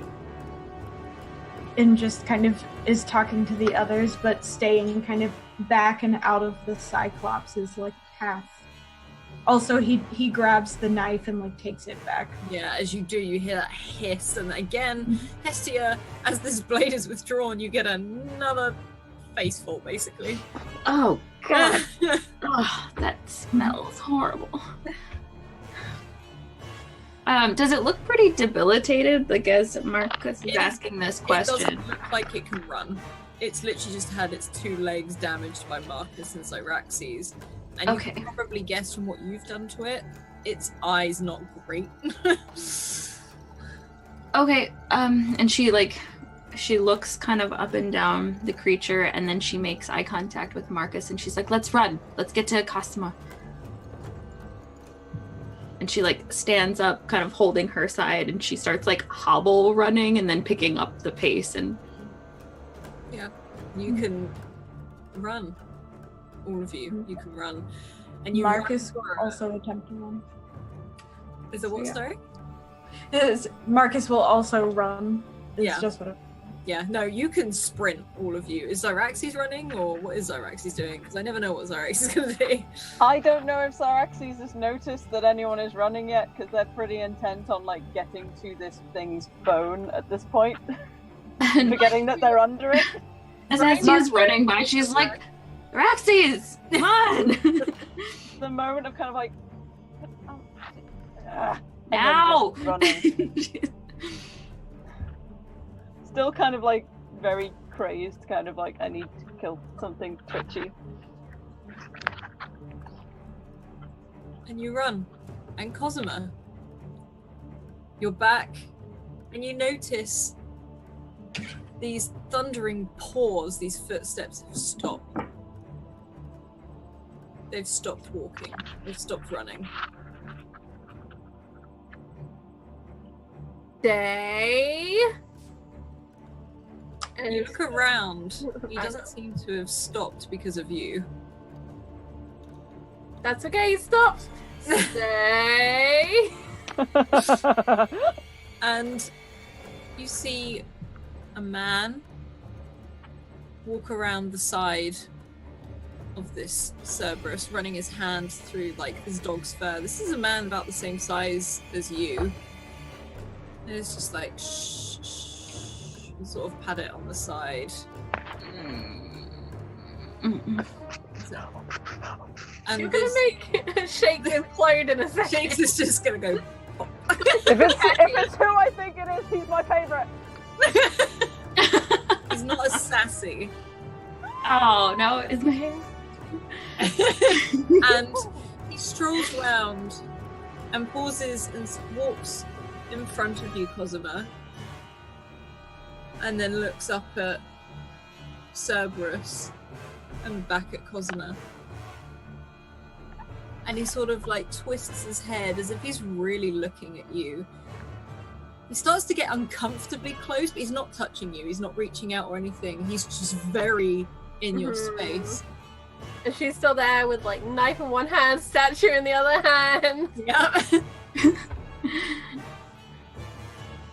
Huh. And there's a smile that sort of breaks across his face as he turns back and looks at Cerberus. Wrong one. And starts to walk away, and the dog pads after him. Frog, what? And I think she's been holding her breath. She just didn't know if the dog was about to eat her, and then the dude showed up and he was really in her space. And there's a lot of tension, that adrenaline from wanting to fight and wanting to run. And she just exhales as this dog begins to turn and follow this man. And her mind is kind of processing what's going on, and it's also like, no, I'm not gonna think about this too hard. And she's gonna turn and look for Muse Thomas. The muse has started walking towards the next set, this other sort of crossroads, and you can hear more footsteps, many footsteps. As you see in front of you, which is almost like where you would go left or right, there's a straight line, and you see Marcus, Hestia, Zyraxes, and Telemachus sprinting off in the other direction with a small boy on his shoulders as he goes. It is like We're Scooby-Doo. really just like, together, oh, squad, no. yeah. That's what I thought. So she obviously follows the muse, and then she'll call out after whoever is last in that line. It'll Not probably want to yell be too loud. There's me. a lot of things in this maze, and she's learning this quickly. So she'll go, Zyraxes. The Axis will just stop and be like, and almost like look at their fox skin for a moment, like, Oh my god. and like, Zyraxes, turn around! and then they will turn around. And Cosma steps into the junction. Oh, are you dead as well? I don't know if we are or not. They're running. we didn't kill something. And then just looks down at themselves where they're covered now in like it's dried blood under the fresh blood. It's just they're red. She'll turn in the direction they were running from, assuming whatever they didn't kill is there. You can see round the corner, so it's almost like poking from the corner, these two huge feet. And you hear this wailing and this screaming as this blood pools around the corner. She'll go, does the creature, I mean, she seems to be, does the creature seem like it could still be aggressive in any way? No. Alright, then It would have to crawl towards you with just its hands very slowly. she'll go It's over probably to bleeding it, out. see its injuries, and she's gonna just slit its throat with her knife because it's obviously in pain, and there's no Yeah. sense in just leaving it here to bleed out. Xeraxes will just follow Cosima, kind of like. But you can. Just outright quick, done. And she turns and looks up after the runners, and she'll call out to them now. And Hestia, Marcus, Hestia like whips around, like does a double take and like almost like tumbles forward because she was like, "Wait, what?"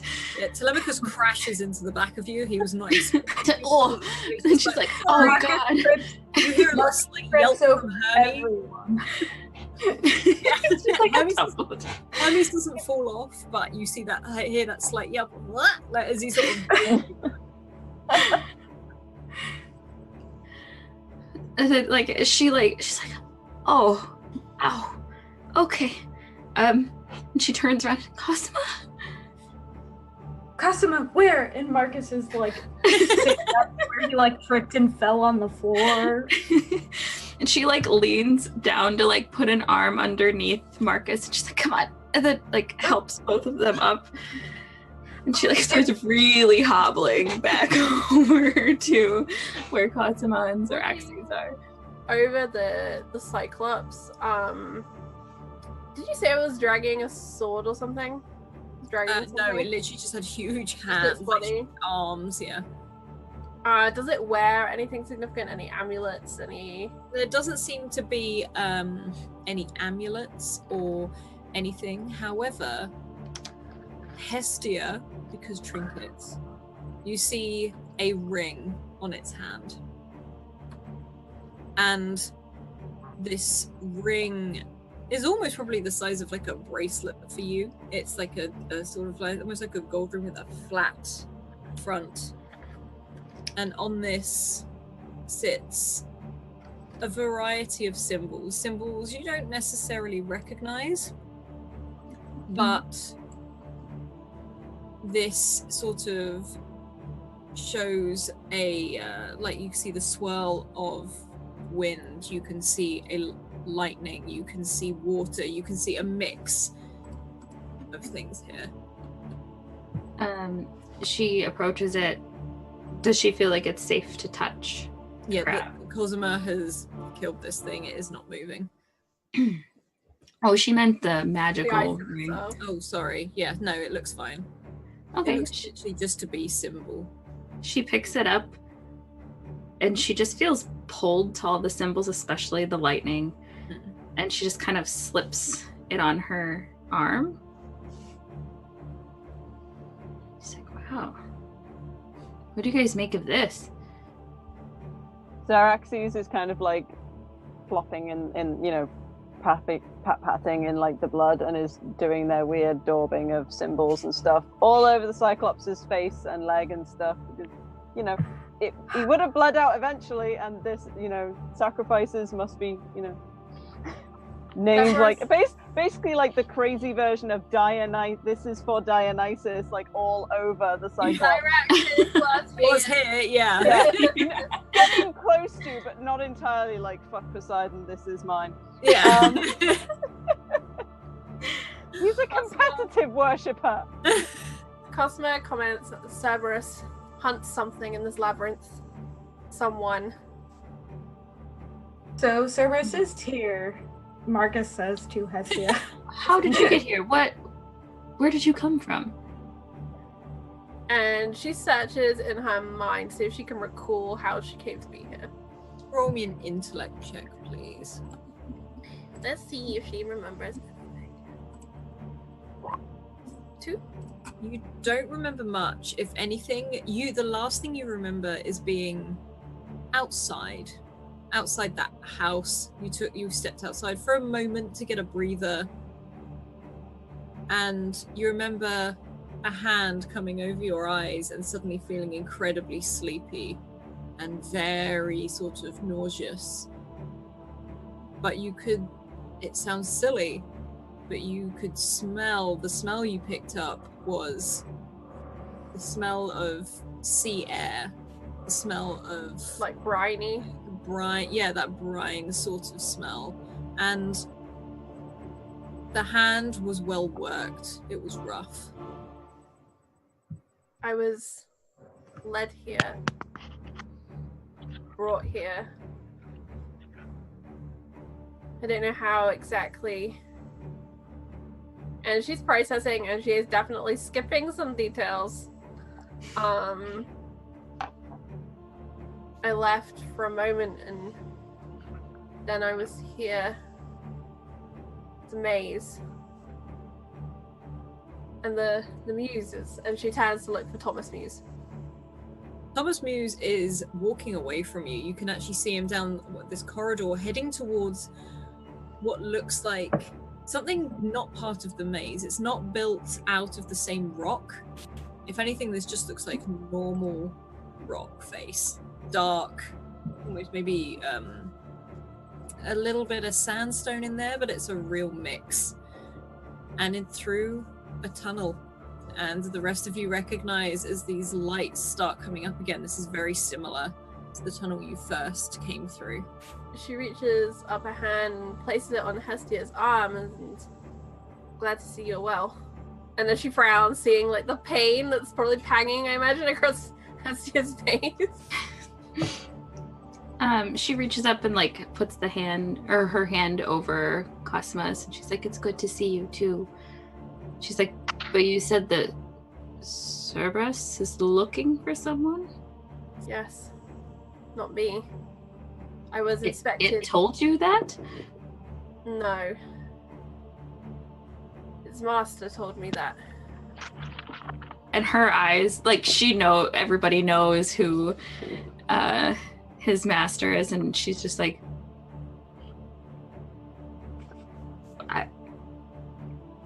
Hades?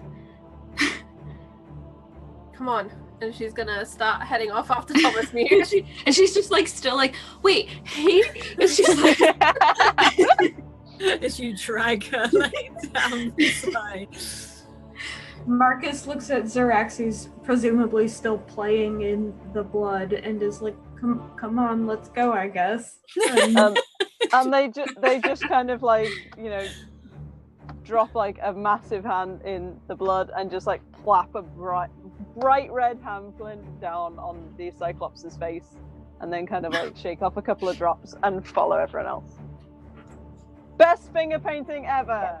Should put my Cyclops on the fridge. That's all I see is finger paints. As we're like running or leaving, Hestia kind of does her thing where she like uses the air to kind of collect some of the blood, and she brings it to herself and she puts it in a jar and she tosses it back to Xeraxes, and she's like, "You'll want that later, I assume."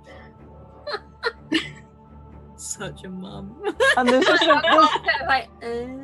there's like a massive moment. Take it out of your mouth. I can't drink this, and then they just put it in like the pockets, like the one of two pockets they have. It's not for drinking. Like... And then she goes like this to her because she's like. And Xeraxes kind of like they put the jar in the pocket, and when Hestia kind of does that, Xeraxes just looks down at themselves, just covered in like. And just keeps walking, just like. Like when you're already wearing a coat and your mother hands you gloves and a hat, and you're like, "But I'm warm." Cosmo wipes off her blade and glances around to take in Marcus, make sure Marcus is doing good. Because for Cosmo, I don't imagine she feels like it's been very long since she's seen them, except for Hestia, who was passed out for most of the journey. but she's obviously glad that everyone's here, and she frowns at the child riding with Telemachus, but isn't going to ask questions because it's the least weird thing that's going on. Yeah, this kid just sort of gives you a slight wave. He also stole a child. Hey guys, And we lost our cat. lost a cat and gained a child. But Actually, maybe I think Cosimo would notice. Where's Merit? and That again, cat was with us the the kid whole would freaking just- time. Like the whole party just points at the kid. Like, Yeah, at the same time. Just, and then she goes, Cosima, Hermes, Cosima. Yeah, I know. Hi. The messenger. And she like points like away. It's like, yeah. Do you know how frustrating it is waiting for people to try and figure that out when you can't talk? Like, he sort of starts chatting to himself. Did you learn nothing from Zyraxi's finger paintings? She's like, Like, he holds up, he's like, I had paws. I even put a location on the Toes. map for you. Like, he's like, I did something. yes, you did. And Telemachus, like, pats his leg. He's like, you did good, kid. I feel like as Telemachus reaches up to pat Cosima's hands, going out to pat him as well, and she don't pat the god. Don't pat the god. he also still has like the massive, like dried, bloody handprints on his helmet, so it's very obvious that he's been patted before. Oh, yeah. Cosima, to put like a final note on it, just says, "You are a good cat," and continues on after Muse Thomas. You follow Muse Thomas. I love that this is now his name. Muse Thomas. Decided Use the statuette to make sure that it we still missed looks an like obvious Tom Hughes. Muse. Oh my goodness. I love it. So Tom Hughes. You follow Tom Hughes. And with the statuette, does it still appear to be Thomas? It does. Okay. There is no words coming out of the mouth. When you're not looking at it, you just see this muse. And he leads you through this corridor, this tunnel, and either side are these almost like rivers, like very slim, almost channels of what looks like water in this darkness. Do you say 3? 2. Okay. 2.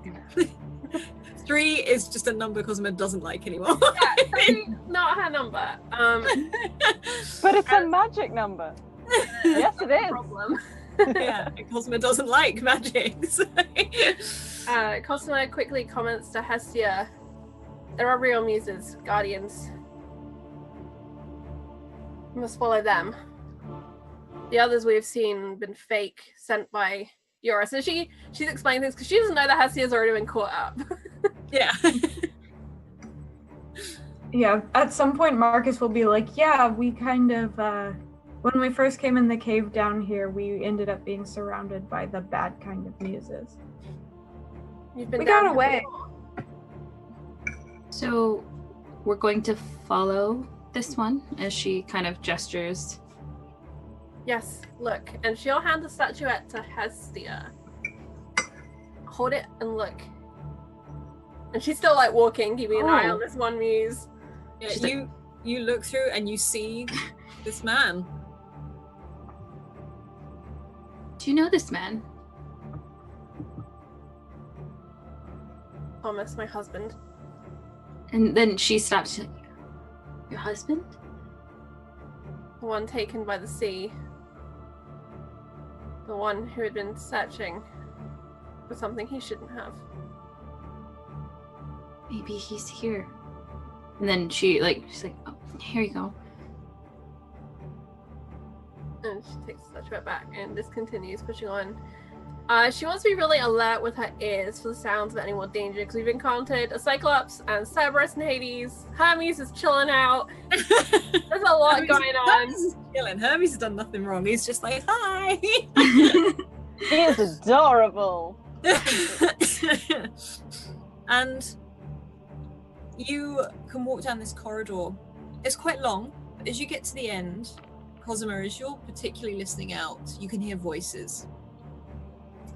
And at the end of this corridor, you see 2 small, almost like metal cups, like upside down bells is the best way to say them. And they've both got 2 flames in them. And as they do, the bells swing and drop into what these small channels are, and this is not water at all, this is oil. And Marcus, you recognize this scene from your dream as all of the walls are laced in oil and they flow up. This fire goes up both of these walls. Oh, okay.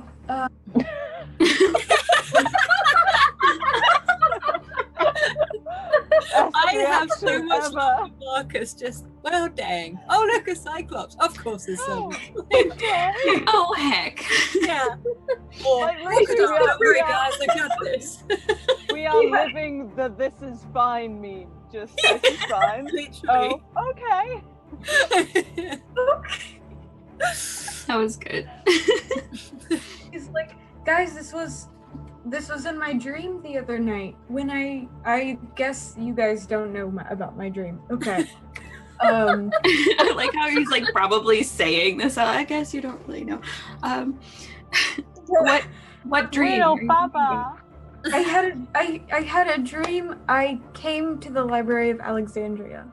I was here, and I went in and went up the stairs, and we found the book that we've been after this whole time. We must be close. Well, if this looks familiar, lead the way. Okay, and Marcus kind of turns and I guess follows the path that feels most familiar to him. Yeah, this is odd for you, Marcus. This is like you're stepping in your own footsteps. There's that marble floor, and you can see through it down another set in the hallway. And I'll say Cosimo will have seen this, so I'm going to say you have as well. You hear mutterings, and you see at the end of this this corridor a huge opening onto a huge mosaic floor with what looks like a pool at the center of it and a pedestal in the middle. And Marcus, this is a copy of your dream, as you can look up and up into this huge tower spiraling up to the sky. All of these different levels, all of these steps. The walls absolutely filled to the brim with scrolls and books and all manner of text. And you see a group of people stood at the center by the pedestal. They don't wear masks. They all have no hair, sort of hair shaved, and that tattoo, that sort of that swirl of the wind tattooed onto their head. And they seem to be annoyed. There is one at the center that is dressed in different robes, same tattoo, same pattern, but the way he holds himself, you feel maybe that he's leading them, or he's just got a bit more authority. And they're frustrated as you see some of them panning out, pulling these scrolls out, pulling these books, trying to find whatever it is they're trying to find. And this one at the center is just like, find it, we have limited time. And they're all sort of panicking, going through, especially mainly on the bottom level, and there are some on the upper levels, but like 1 or 2. Have they noticed us yet? They've not noticed any of you as you're still in the corridor. Is there anywhere in the corridor or before you like get to them to hide at all?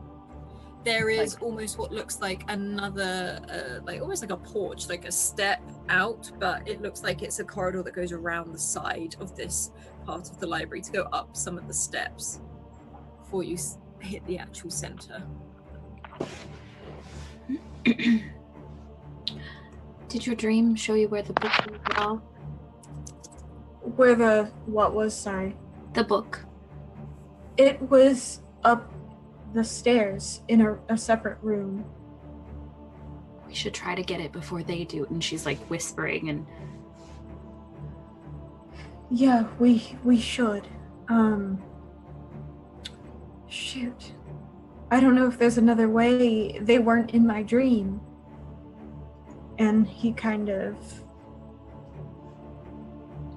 like backs into like a corner where he can hide a little bit and like peek at them. or maybe like a vantage point where he can see if there's a way around them somewhere. That's easily done. You've seen this layout before. If anything, you've seen it from the top as well. Okay. And you know that from the corridor you are right now, there's a set of almost like, I guess, bookcases, effectively, to talk about it logically, that you can slide around the side of, and you know there's a set of stairs that goes up, because that was where you were before. Okay. Alice, this space is illuminated by fire? It is illuminated by fire, and also, looking up, there is a huge dome glass ceiling in the shape of a dome, and you see And the there sun are some flammable down. objects? There is fire. While Marcus evaluates, Cosima has the idea that she wants to create a distraction. And so she's gonna move towards the fire and take something flammable and just kind of spread it. She doesn't want to set fire to the whole place. Yeah. That's not her intention for sure, but it's definitely to get there to be smoke. I guess we know what happens to the Library of Alexandria. Charlie broke it. Yeah, wasn't everything on fire? It's like, scrolls, books, what do these things have in common? Highly flammable. Why did you illuminate a library with fire? This is really bad planning. Like, It looks Oh, like I know what we have that's flammable. She'll grab the map. We had the map with us, and we don't need that anymore. no. no, who wants to go home? She's a navigator. She's a sailor. Give me water, and I'll get you home. And yeah, so she's trying to make as much black smoke as she can. Okay, could you roll for me, please? And this will be an intellect roll. Okay.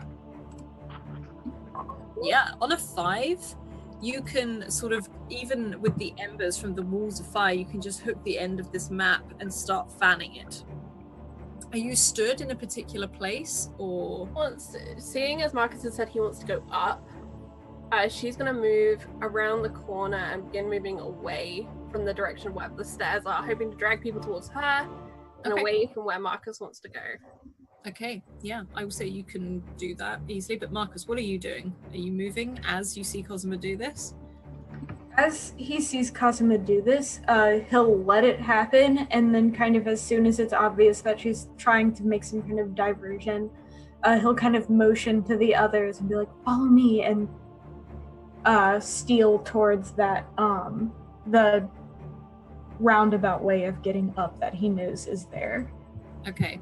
Who is following who? Who is following Cosima and who is following Marcus? Zyraxes would look between like Marcus, Hestia, and Telemachus and kind of be like, okay. And then just follow Cosima. Which mom will you go Right? with? I'm not Pick saying one. I have a favorite mom, but No. In No, Zyraxes- meaning like we have to have a mom in each group. Yeah. In Zyraxes' head, to be honest, they looked at, okay, it's a god, but it's also a child, and kind of went, I will bring violence this way, not this way. I will go this way and not have violence near that child. You see Hermes Telemachus put Hermes down fairly quietly, and Hermes sort of hops over to you, Marcus. And is like, come on.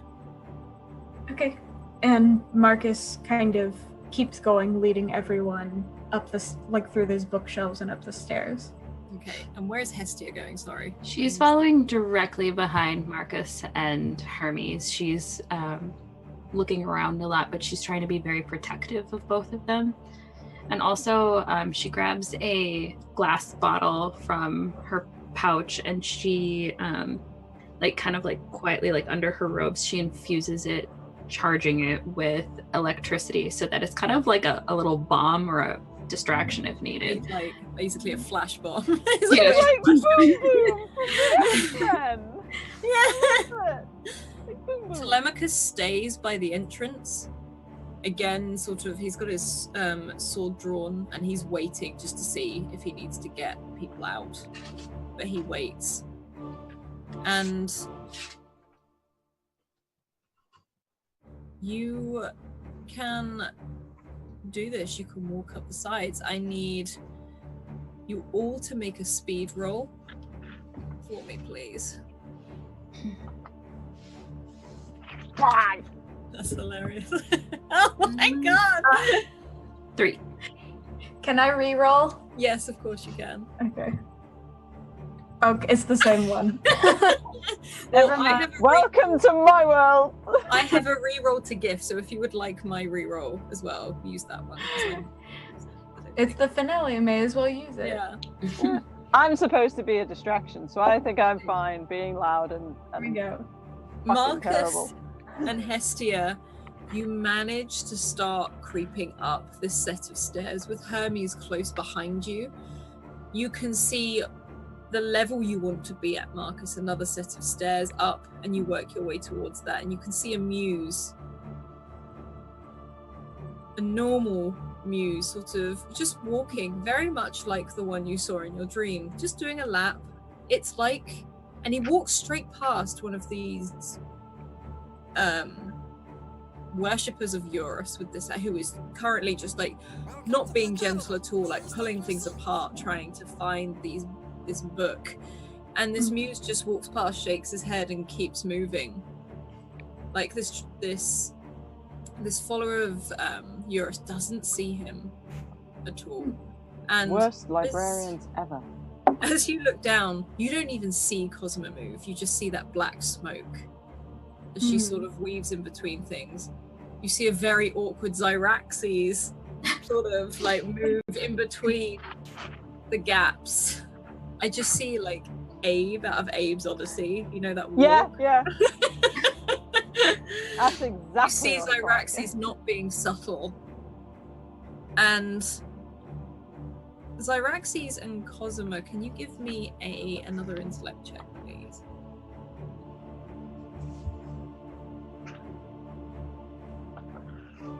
Ow, Okay. you help me. Cosima, you're too focused on the map. You're trying to fan this black smoke. I'm running out of map. Yeah, you're running out of map, like, ha, like it's just sort of going. And you can see all of these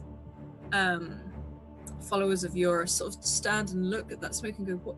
Like they start to look towards it. However, Zyraxes, your creep isn't so subtle, and you see one of these followers turn and look directly at you. There's an odd smile on their face as they draw this blade, and they start to walk towards you without Is it just the one? that's just see me? one. Can I use my erase memories and just be like, nope. Of course you can. Okay. I roll intellect for that? Yes. Okay. 2 of my intellect rolls. Yeah. So, describe how you do this. There's a moment where they've seen me, and that like slight smile. There's almost like there's memories that I'm not accessing of people who have walked towards me with similar smiles, and just that pure moment of I'm not here, and just like shrinking back from it. Like every moment you've just like wanted the floor to swallow you up, just like I'm not here. And when I look back up, it's just gone. Like I've been just pulled from their heads, and I just kind of like hurriedly duck into some smoke, like.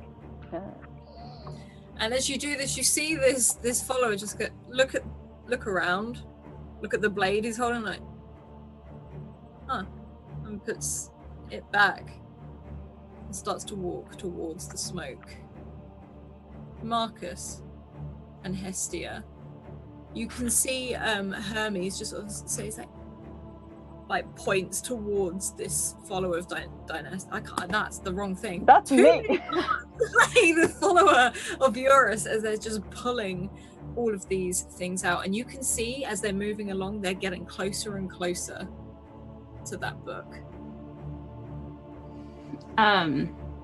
Hestia can take out the jar, and she looks at them and she's like, and she just chucks it all the way across the like opposite, like where they'd look the opposite direction and be distracted.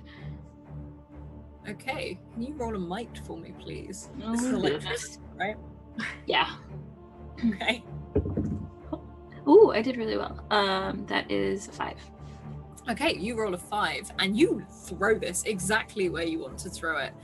And you watch Hermes sort of watch this thing as it sort of spins through the air.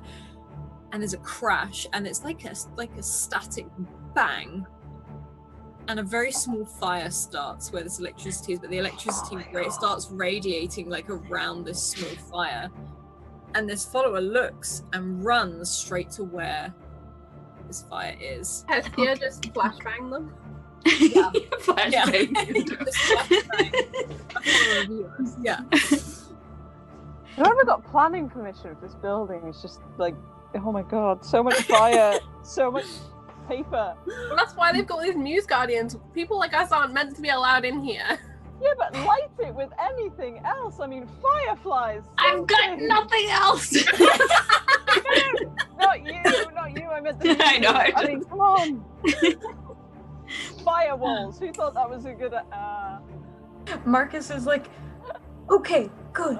It's like very Yeah, quick. in a stage whisper kind of thing. Like, okay, good. And then just Yeah, and she like mom kind of like shoves him like, come on, go. just bolts for the door. Hermes sort of like quickly trots after you as he's sort of trying to keep up. And Cosima, you have 3 of these followers almost the other side of you now as you're waving this, and this map is coming to an end. And they're about to round the corner on you. What do? You Am I know aware of them? Okay. you're very aware of them. I want to step flat to that corner and then just turn around it and just stab one in the neck with a knife. Roll me a mic, She's please. prepared to take some of these people out with her. Let me see. I have thrust. This is a powerful melee stab. You make an attack, inflict 1 additional point of damage. Your weapon has a sharp edge or point. Action required to use. I'm just seeing if I have anything else. To use any weapon. Okay, that's fine. So yeah, I get to do extra damage if I hit. Perfect. 2. This does hit. They don't now the others know you're there, but this one did not see you coming. As you swing round, you can grab him just by the tip of his foot and just straight. How are you doing this? Yeah, probably like that. She's flat to the wall. She just reaches out, grabs one, and just straight into the throat, just flat in. Yeah. He's up and just like gutting a fish. You see the shock on his eyes as you sort of swing round this corner and stab straight through the throat, pulling up. As you said, you've gutted a fish before. You know, I know we're not the same as fish. But at the same time, you reach up and through, and you see the other two. Slicing voice box and Yeah, like you just see this eruption of blood, and it actually just sprays on your face and down your clothes. he like viciously whispers, 3 is not a lucky number. Yeah. You see the other 2 back up, and the one that seems to be most in charge turns around and just like, they're here! Just sort of like yells out. And Marcus and Hestia and Hermes, you all see this, and this follower of Eurus is currently stamping on this fire that is over the side as they turn round to look at you, and they draw a blade. Hestia instantly like casts a bolt of lightning at them. And she's like, get the book. Marcus just runs as soon as she says that towards where he knows the book is. You can sprint towards the book, and you see the same up and down of all these books and scrolls, and you can reach out and you see this huge heavy book. Mm. And Hestia, can you roll for me as you try and shock effectively? That is a 4. On a 4? Yeah. How do you kill him? Oh, jeez. It was like an instant like gut mom reaction where she's like, nope. And then she's like, oh, a little too, like cranked the voltage up a little too high. So like she meant to like incapacitate him, but she just goes, she's like, oh. Yeah. You see him really sort of start to violently shake, go as static, and then this fire you see is starting to grow as it starts to lick up. And then then she really goes like, Way to go, Sparky! Imagine the robe just catches fire as well. yeah, and it's she like looks over her shoulder at Marcus and Hermes, and she's like, we're gonna have to go soon. no. Marcus, you do see Marcus, we have lost Meg, I think. Meg briefly. So Marcus is just stunned by the yeah, sound. oh my god, I can't believe you just set fire to the library. Library of Alexandria. God damn it, Mom! But Zyraxes, what do you do? Is you see Cosmo round on this person and completely gut them. That would be absolutely normal to Zyraxes, wouldn't bat an eyelid. And now Cosmo is all covered in blood too. We're actually a family. That's But how we as soon bond. as as soon as they see, would they see the other follower who calls out they're here, or would they just hear Yes, you would see that one probably. You know the other two are there because you saw them back up, but you can see the main sort of leader. Okay, then I'm going to use my onslaught and attack him with its. Hold on. Oh goodness, I'm in like 2 frames. It's a ray of force that inflicts 4 points of damage. Now, it costs an intellect point, so do I roll intellect for it? Yes, please. Okay. Okay, what do you do? Zyraxes would just like step up right behind Cosima, and there's almost a moment where you think, oh, they're just gonna launch and do the the ripping, the Slender Man thing, and they just kind of tilt their head past her shoulder and take like a big, and they will just spit into the guy's face, but it's like they've been hit by a truck. It's like tiny little, and they just go. Oh my god, you're like that dinosaur. It's not acidic, it's force damage. It's still I It's see. like I've turned my spit into a sledgehammer. So are you doing this to the one that shouted? The one that spoke, yeah. Yeah, Cosima, as you're drawing your blade out of this person, you hear just this weird sound from Zyraxes as you see this person, just sort of the one who was yelling, almost ragdoll as woof, like being hit across and sort of slides across the room. He looks pretty bad. He's like, ah, like as he sort of sits back up against this pillar. Hestia, what are you doing? I would be looking back, seeing are they collecting the book? Yeah, Marcus has sort of pulled this huge book out of the thing and is sort of clutching it. This is huge. This is absolutely massive. He's actually holding it like this. Speak of the devil, there's Marcus. Holding the book. Please. Okay, we gotta go. We gotta get this out of here. What's in the book? You've got the book. You've got the book. All right, cool. So Marcus will run, I guess. Yeah. Try to get out of here without all of the Vera seeing me. And Hestia goes ahead of like protecting, making sure if anything pops up, she's starting more fire on the flammable object. As you do this, Marcus, there's almost like a chain reaction as you pull this book from its resting place, and you start running, and you hear Telemachus from below. Cosima, you hear this. All of you hear this. You hear, "We've got a problem!" As the book has gone, you feel the whole building shake and quiver, and it's like you lose your footing, as it's like almost like a sort of an earthquake. And Cosima and Zyraxes, you will be able to see this on the lower level. You see Telemachus turn round, and down that corridor you once came through, the fire extinguishes as this wave of water comes crashing through. Oh my god, we're in a Tomb Raider level. There's no bears. You haven't had a bear The yet. worst thing about this though is it's water with oil and fire, which is like the worst combination. And I can't swim! Well, that's okay. I can swim for both of us. I can't swim. So could we say that Cosima turns to those two that are backing up? Yeah. and she turns the knife kind of inwards so it's kind of against her wrist so she can just slash shorts. But she's just gonna punch one and then punch the other one. Okay, I'm gonna say you can do this anyway, but I really want you to roll might twice because I want to see how hard you punch Okay. them. I have Fists of Fury. You inflict 2 additional damage points for unarmed attacks. I am a woman who needs no weapons. Yep, Yes. that's the way to do it. 1. Yep. Second Okay. one's bigger than me.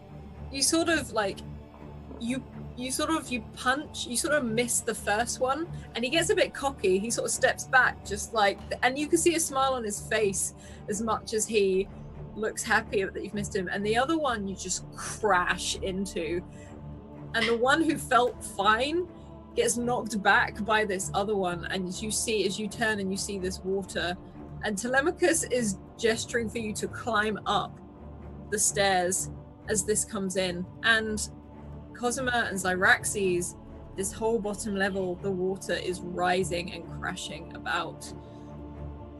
Zyraxes is running as fast as possible to get anywhere that doesn't have water. Yeah, Telemachus, if anything, because you can probably get to them first. He literally doesn't care about it. He just grabs you and almost flings you out. Like of a the cat, water. Zyraxes vertical leaps on the touch of water. Yeah. Just like nopes right out of there. Yeah, he grabs Zyraxes and basically flings you up ahead of him, and then holds a hand down to Cosmo and says, "Quick, quick!" Cosima hesitates. She looks for Tom Hughes. Because she realizes in all of this furor to get the book, she has not been keeping an eye on where Tom Hughes is. You see this Tom Hughes stood at the center where the pedestal was, unmoving, just watching. On our floor, on the ground floor. On the ground floor. She's gonna ignore the hand and just wade, power across in that direction. Go get your man. You can get Keep there this very away! I'm not giving up now! You get there very, very quickly, and you hear another, like all of you, in fact, hear that rumble and a roar, which you're pretty sure is another wave coming. Cosima, you get to this muse. Okay. Just stares at you. She is frantic as she grabs that statuette and she holds it out and says, "Come with me." And through the statuette you see this face of your husband just shake his head. No, you don't get to say no. I have come all this way. Get in the damn car. Come the fuck on, Thomas. You don't say no to me. This time I am your wife. you hear words. Telemachus may hear these words because he's on the lower levels, but the rest of you don't. But Cosima, you hear, "I must pay my debt. I must stay with the library. I must guard it." You have a debt and a promise to me and your family. And whatever ancient Greek is for "fuck this library" is what comes out of her mouth. Yeah. And he smiles and he reaches out for you briefly, but hesitates on actually touching you. I don't think I have control over this one. I've been trying to get back many times. She is not taking this. She's gonna grab him by the scruff of his musy body and drag him, kicking and screaming, out Can of you here. roll a might, please, as you try to drag this muse from the temple? I have walked through hell. I'm friends with gods. I am stronger than this temple. Yes, you are! Yes. Oh my god. Yeah. He is unmoving, but how do you drag this husband of yours out of this temple? I think True love water conquers all. crashes around her. The strength of the sea comes in a rush of a wave over her body, and she surges the water and lifts him and just drags him over towards where we're going. Yeah. On that, you can definitely drag his sorry muse ass out of here as Telemachus is running up the steps, sort of like getting you all up as you go, sort of looks at the muse like, it keeps going. What is Hestia and Marcus doing? Crying. Run. Marcus is hugging the book like, what? Okay, so we see the water coming in from down there, right? Oh, Okay. yeah. You can see Yeah. it rising up to your level now. Is there an alternate way, like up? Oh, Like, yeah. If I Keep going. okay.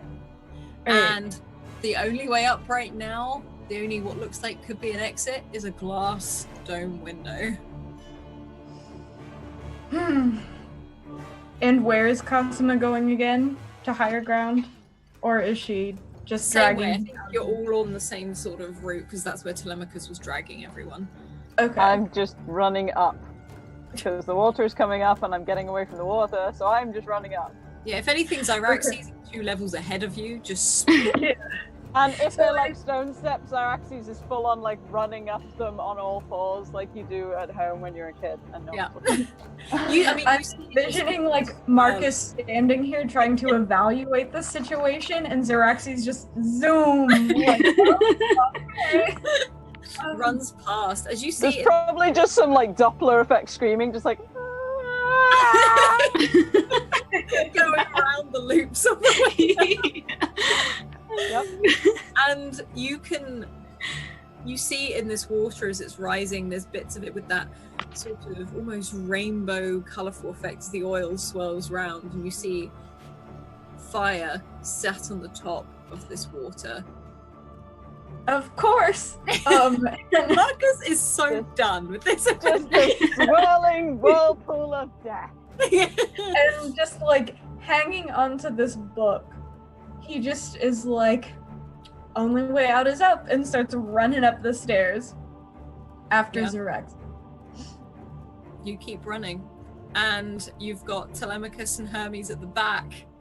You've got Cosima, Hestia. Zyraxes is gone, by the way. Zyraxes, you're basically at the top now, and you see this huge dome window, which you're very, very close to. It's like you'd have to duck to sort of be under it. Is it like? I don't want to get too much into how ancient Greeks could make glass and stuff, but is it like a structure with glass panes, or is it like magic This glass is a dome? perfect sphere of glass. This is not structured at all. In fact, this is something you won't have seen anything like this. Okay, then Xeraxes is gonna spit at it again and use onslaught to just force their way out of that. Yeah, shit. can you roll a might for me, please? It's an intellect power. Do I roll that as Oh, well? I know. I just want to see. Oh, intellect. Oh, yeah. Sorry. Yeah. Okay. Really? Now is the time? They just start beating their head against the sodding thing. Okay, now roll a might.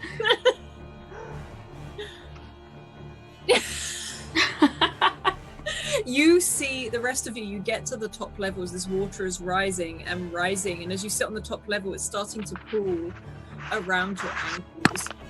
As you see Zyraxes spitting at this window and then giving up and just headbutting this window out of frustration. In too much of a panic, nothing is breaking. Hestia yells, "Shield your eyes!" and she casts a huge bolt of electricity at the center of the dome. Okay. Cosima would like to cover Hermes with her body. Hermes is just like pulling his helmet down over his eyes. Zyraxes is panicked and will keep beating his head against the glass. I'm imagining there's like fresh blood with the old blood. Oh gosh. You yeah. can't really tell. They are very much just like, like a Tango advert. You They're just are covered my in it. sweet, sweet gore child. Yeah. Like at this point, their hair is like so saturated blood. They kind of have like a Sonic the Hedgehog look going on because the hair's like drying in like striations. So they're just like. And with this electrical sort of charge, there's this crack, and you see like this crack run all over this glass, almost like a map in its own way, as it shattered and fell. As it falls, you all manage to shield yourself from this, and you can see a ledge to climb up out the top. Can you all please make a might roll? Might. I will make as well. I got a 2. Oh, Thanks.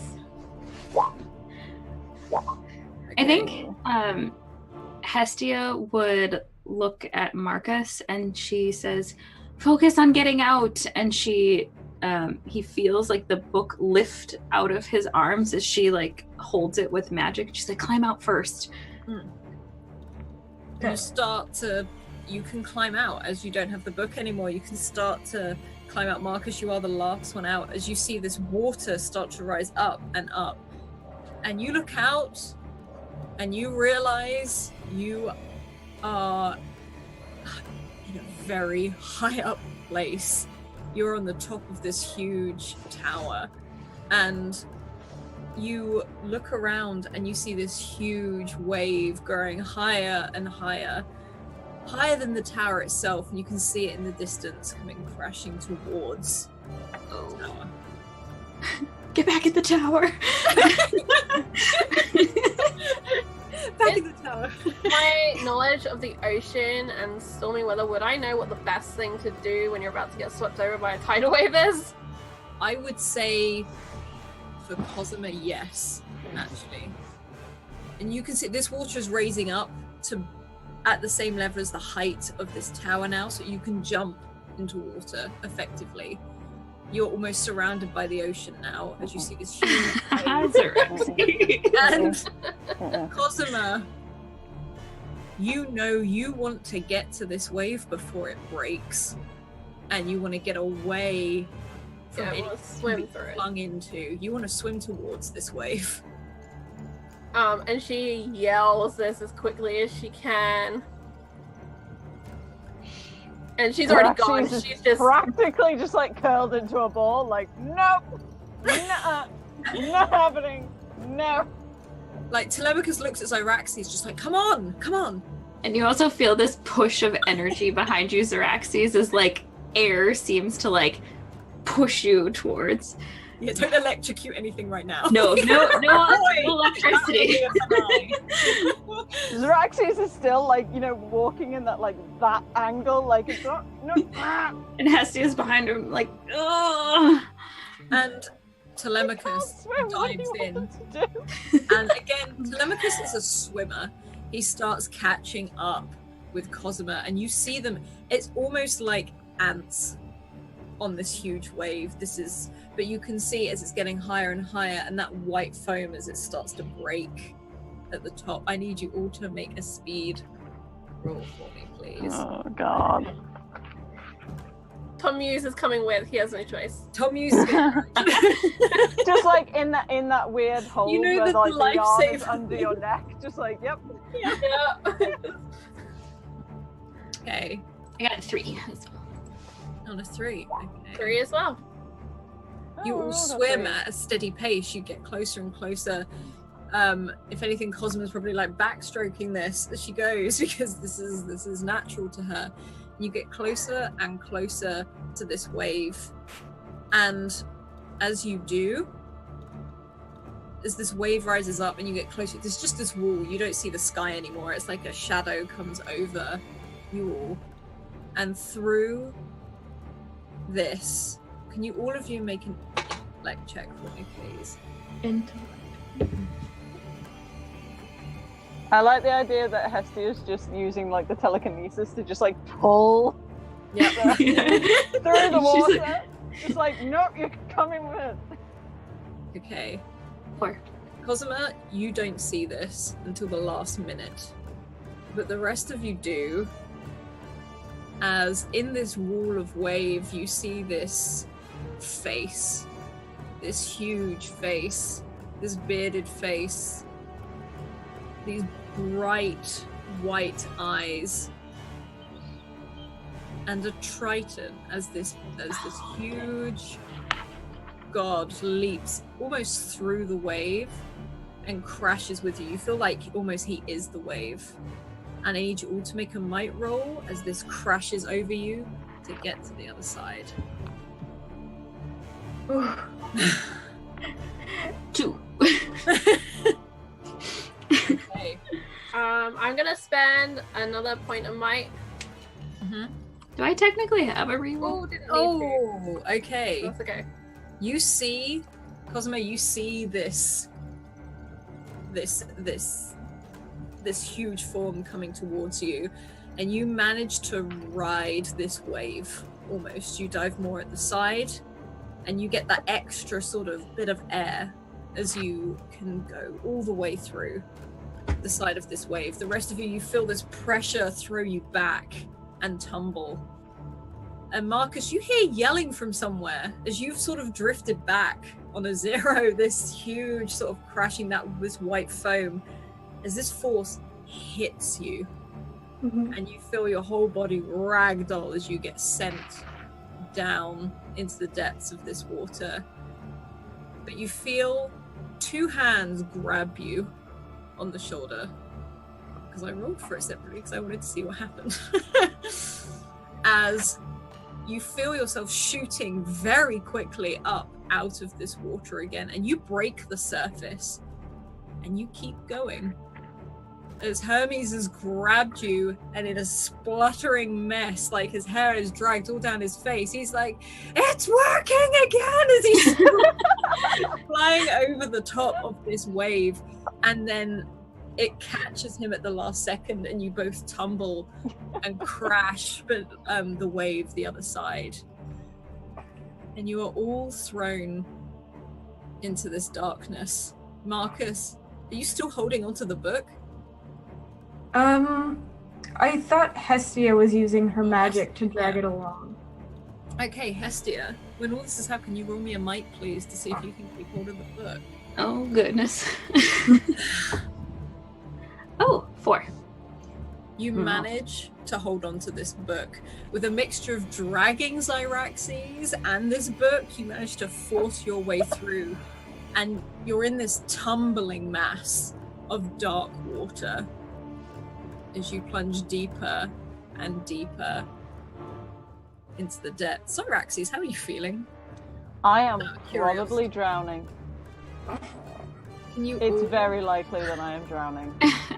I can't swim. We're in the water. I don't know how to hold my breath, or that I should be. I am drowning. I'm not happy! I'm drowning and I'm not happy about it. Could you all make a might roll for me, please?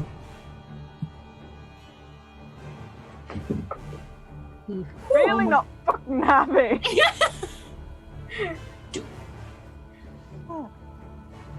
Was yours that 0, Shakes? Mm-hmm. Oh, Yeah. wow. Yeah. I Okay. did tell you I was drowning. The dice just heard me, obviously. Like, Marcus, you've just had this extra gulp of air as you've effectively been running through the sky as Hermes has flung you over the other side and plunged down into the depths with you. But you managed to fill your lungs during that time. And Cosmo, you have swam so much in your time. You know how to control your breathing. You know how to keep I'd going. like to think that Cosmo, having been here before with Zyraxes, knowing that they can't swim, knowing their fear and their abject hatred of the water, as soon as like she's cleared that wave, that's her first thing, is to look for Zyraxes. Yeah. She Well, knows you're that all person is underwater right now, and you can see Hestia. What did you roll? A 2. A 2. You see Hestia struggling. She's holding a book and Zyraxes. She's managing to keep her own breath under control, but you see Zyraxes go limp as Hestia sort of falls. The book holding on, but not the grip. But Cosmo, you can get to Zyraxes. She will release Tomuse and just swim as fast as she can to get to Zyraxes, because last time we lucked out that somehow we magically could breathe. This time doesn't feel so breathy. This isn't quite as breathy. Could you roll me a might, please, Cosmo, just to see how quickly you get to Zyraxes? Quick. Yeah. Baywatch. You've done this Coming before. for you, baby. Like, flick the hair as you go. And Zyraxes, your breath has left you. You feel your lungs filling. And just before you black out, you feel 2 strong hands grab you. This Hestia. time we're not going on the slave ship, okay? Yeah, okay. Yeah, there's a moment where those 2 hands like grab, and Xerxes just absolutely just kind of goes, yeah, of course. And Hestia, as you roll this 2, you feel like a haze coming over you as this water is getting to you as you tumble further down, still clutching onto this book. And you black out for a second, almost like when you had that vision of Cerberus. You're back in that maze. You see Cerberus. You see a man you recognize very, very well, with his back to you. And Hades walks between both of them and turns to Cerberus. That's the one.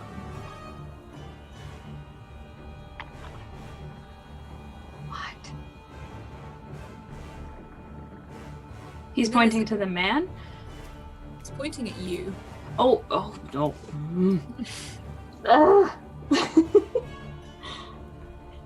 Can he, like, he's watching me essentially? Like I'm back in. It feels to you like you are back in this maze. And okay, so just to clarify, I'm in the maze. I see Cerberus, Hades, and the man that I recognize with his back to me. Yes. And Hades walks towards you. She's just frozen, like. What? And he gets very close to you. He leans in, that face right up against yours, but he passes you to whisper in your ear. Looks back at the figure you recognize. You made a mistake. Want to trade? Trade what? And he sort of looks back over at this man again as he turns around and looks at you like you did at him. For me? And she's like, And the book. oh, does he want the book or does he want me or both? He's like, you and the book. Oh God, why are you giving me these decisions?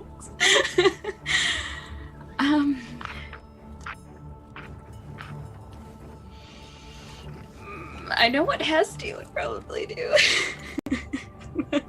Somewhere in your head, you hear like a foggy voice. You recognize it. It's from you can't quite recognize exactly who, but it's someone from the group you were with, just shouting your name, but as if it's underwater, as if it's in bubbles. She's like, Hasma? And then she's like, but she looks up and she's like, Lennon? And she's looking at the man. You looked back. You looked back? Oh, Yeah. I'm sorry. This is You him. cut out. What did you say? He's like, he turns to you, he's like, you looked back. I've been looking for you. And he's just sort of... And Hades steps in front. Keep looking. And snaps his fingers. And Cerberus charges towards you. And as he reaches, you see these huge jaws open. And as they go to close, you feel a huge arm come underneath what seems to be both your arms. And you feel like you're being pulled up out of water. Oh my god. And she just gasped, like, Lennon! And she's like, she looks up and she sees, like, I'm assuming. You see Telemachus swimming upwards, dragging you up towards this surface. No, you have to let me go back. And he breaks the surface, and if you're fighting him, he's really trying to hold you, just like, what the hell were you doing? I have to go back. Let me go back. No. And he just looks at you like, you're absolutely insane. He's like, stop. Like, and he's sort of like, as he's sort of treading water, he takes you by both the shoulders. He's like, there's nothing down there. He's down there. He's not. Who is down there? The nun. And Hades. And then she like feels her hand where he like touched her, and he's like, he wants the book. Well, I don't think it's a good idea to give it to him, do you? Depends on what the price is. It's But not you worth see- it. And he starts dragging you through this water, and you start to see the others break through. Cosima, you pull Zyraxes limp up out of the water, and you feel that hot sun suddenly beaming down. I would like to sucker punch Zyraxes to get the water out of their stomach and lungs. Please roll a might. I want to see you sucker punch Zyraxes to see how well you're. I think when someone's like unconscious or like on the verge of unconscious, every punch is a sucker punch. It's a fair point. It's Baby not punch. a damaging. You're sort of slapping yourself like on her. Punching him into the water. Yeah, yeah. And you soon see Marcus pop up. You're pretty good at this, Marcus. You feel quite good. You didn't lose much, and you see Hermes' head like. Well, first of all, you see the helmet as he sort of then just sort of raises up and pokes his head out, like. Oh, I never did like water. Like as he sort of like trying to tread water. Yeah. And Telemachus looks back at Hestia briefly, confused, but still looks around. Is everyone okay? You just see like Hestia like drenched, everything about her is soaked, but she's just staring off in the distance towards the ocean, just like tears, and she's not saying anything. Okay, but we're all alive. Oh my god! And Telemachus is just laughing, like he's throwing back this almost like a manic laugh as he realizes you're all alive. Zyraxes is also possibly the cleanest he's ever been. Yeah, They have yeah. just been storm tossed, and they look frighteningly young now. Like without all the, when their hair's clean and like everything, they look like they look. You suddenly realize how young Zyraxes could be. And they're also Marcus frighteningly standing there, light. Marcus is standing there, like, staring at Zyraxes on the ground, like, you're, like, my age. Like, this dog's on. Sit there and bob on this water. And after a while, you drift and you start to get tired.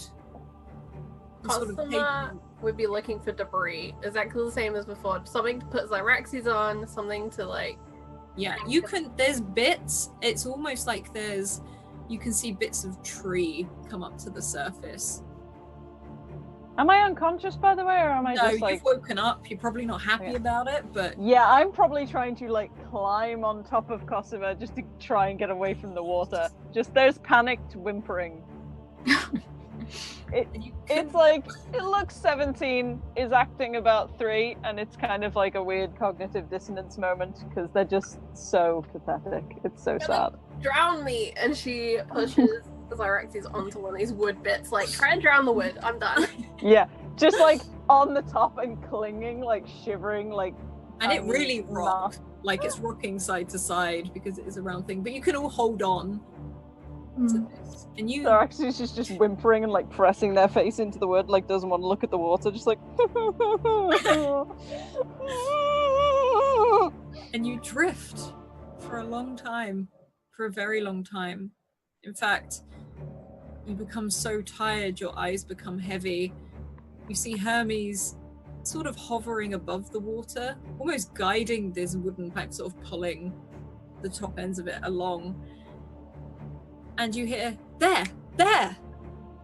And even Telemachus was like, what? Like, is he sort of, he's still got an arm clamped around Hestia because he thinks she's gonna dive back down again and sort of. Oh, she looks like it. She's like yeah. Just... And you see a huge ship, huge, long ship coming into view, and some of them start hailing you. They're just like, hey, like just sort of yelling towards you in this direction. Does this look like a Greek ship or like? It looks like a Greek ship. You see all of these oars rowing this huge ship. This is heavy. This is a heavy ship. Cosmo's gonna glance to look for Tomuse, because she realizes she let go and now she hasn't checked to see where he was. You see a muse's mask float and drift past you. She snatches it out of the water and she's gonna call for Obrium, really hoping that's who is driving this ship. You call out for Obion. There's no reply. But you do see some others on there sort of running along the edge of the ship, sort of calling out to throw ropes down. And some of them are holding onto each other and leaning down to hold out their hands to you. You see where Hermes once sat, a cat balances on top of Zyraxes, trying to get out of the water, and quickly jumps on one of the arms of these sailors that come across. And excuse me, they hold out their hands to the rest of you like, come on. And Zyraxes will attempt gesturing to grab a rope. Hestia to go, like he's pushing her in that direction. she's like kind of like limp noodling it, like she's just, you can tell her heart and her mind are not there, but she just kind of like blank stare, starts reaching up. Yeah, you're pulled on board, and then they sort of not drop you, but immediately go back to the others. Telemachus starts climbing up the side of the ship before he's helped on. Cosima, Zyraxes, Marcus, you're all dragged onto this ship. Zyraxes will avoid hands so much and will just like grab a rope and just like... Yeah, they pull the rope up instead as they realize you've already grabbed it. As soon as Zyraxes is on deck, they are skittering over to the mast and they are just curling up in a ball. And it is like Zyraxes, because of their madness and the kind of the holiness that comes with it, sometimes the madness seems almost like preternatural. It's like they're bigger than just a person. Right now, they are very much just a soaking wet 17-year-old who has no idea what's going on. Like, they are crying and muttering and just shrunken in on themselves, trying to hide in this sodden, bedraggled fur. It is incredibly sad. You see lots of people surround you. Soon, a couple of them clear out as they're given new orders. And you are brought wine and food, and they start checking you. And Telemachus looks at you, he's like, I'm gonna go speak to the captain.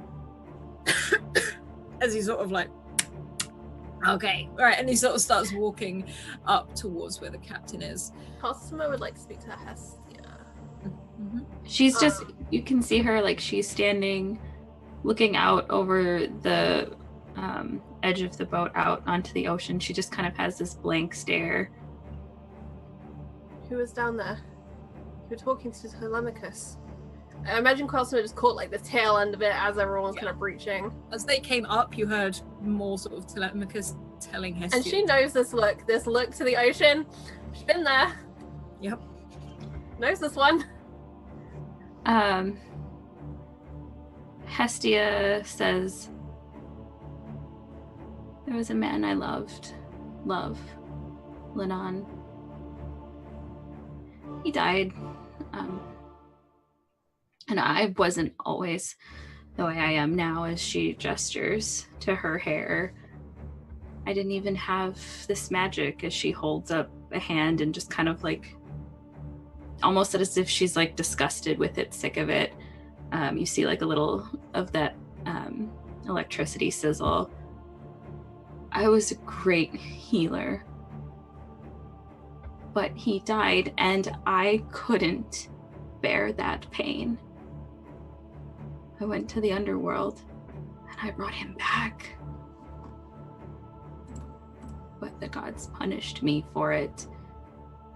They took my powers, corrupted it, Now I only hurt. I don't heal. I hurt. And they took him. I saw him.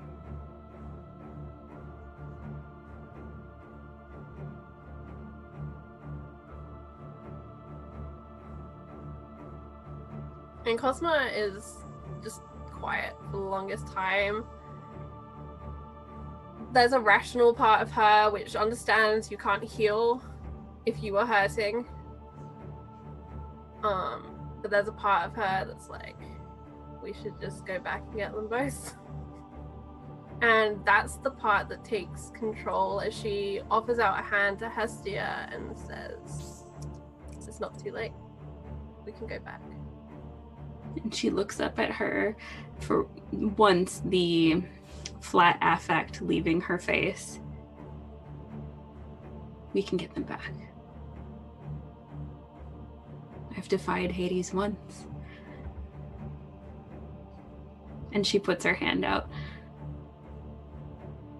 And Cosma takes her hand, and I think for the briefest of moments, there's that flash of the power that Cosma had in the temple, the surge of water, and she just gently squeezes Hestia's lightning-bearing hand.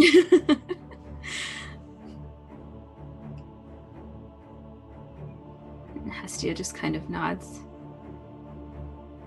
He wants the book. Men want a lot of things.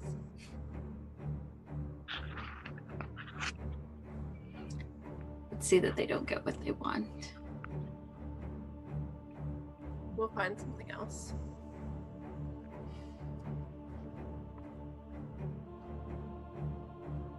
You see... Sorry, go on. No. Mera is drying out on the deck. You can see.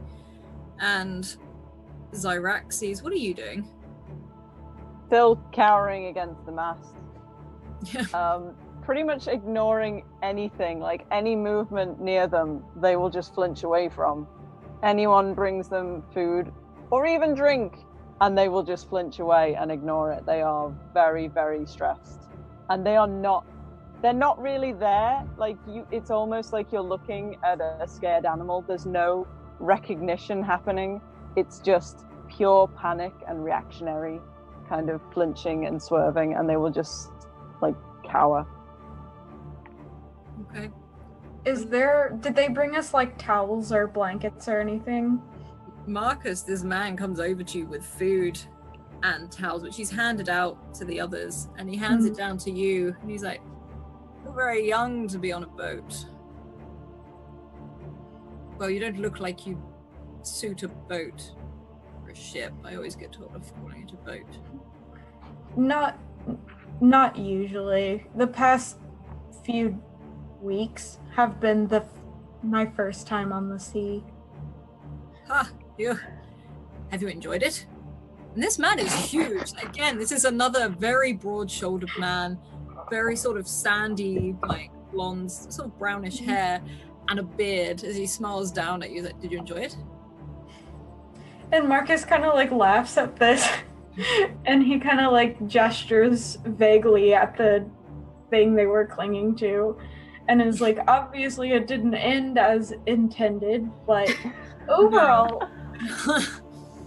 overall, I wouldn't count it out, you know.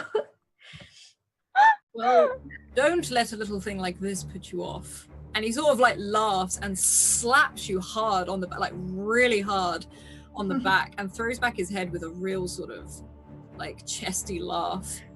And you hear from where Telemachus and who you can assume is the captain over the top going, Hercules, leave them alone. Like as he sort of steps out, and he just like puts his hands up and pushes up and starts walking back. You're killing me, Alice. I'm gonna start throwing them in now because like, Oh my goodness. Oh my god. and he laughs and he puts down like he sort of continues to laugh even as the captain says this, putting the supplies down for you. You know the best bit? We could have a scoreboard. It'd be Hydra. Tick. We did that too. Yeah. Yep. Like, yeah, we got one of those. But the Well. Library of Alexandria, tick. Well then, For you, Zyraxes. Well, no, not Zyraxes, for Shake.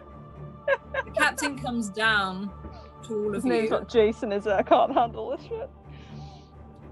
Oh no, seriously? Welcome aboard the Argo. You're killing me! Oh my god. Just the hand. This is As like this- all of my childhood dreams come true. This very sort of tanned man with a smile, that dark beard, you know what film I'm referring to, that dark hair, as he has a big grin on his face. Welcome aboard the Argo. These are my Argo.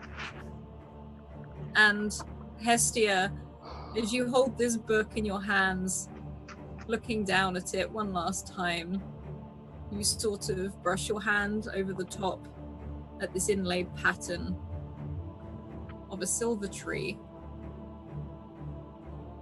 And that is where we will end the realm of the ancients. Ah! No one died. Well done. But simultaneously, everyone stayed dead. Yeah. Are they? Though?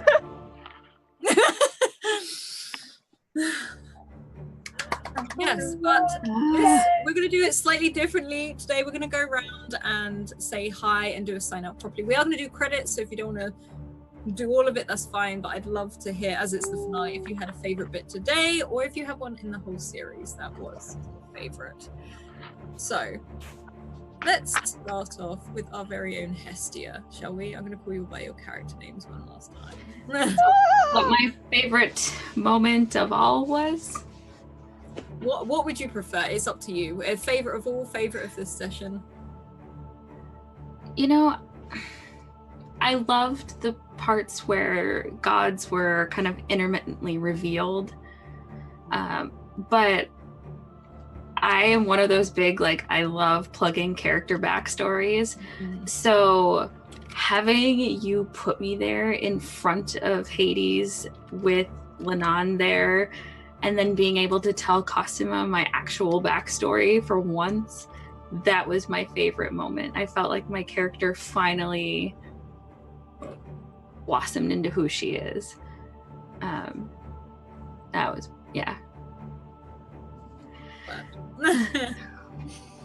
So, next along is our very lovely, our other mum of the group, Cosima.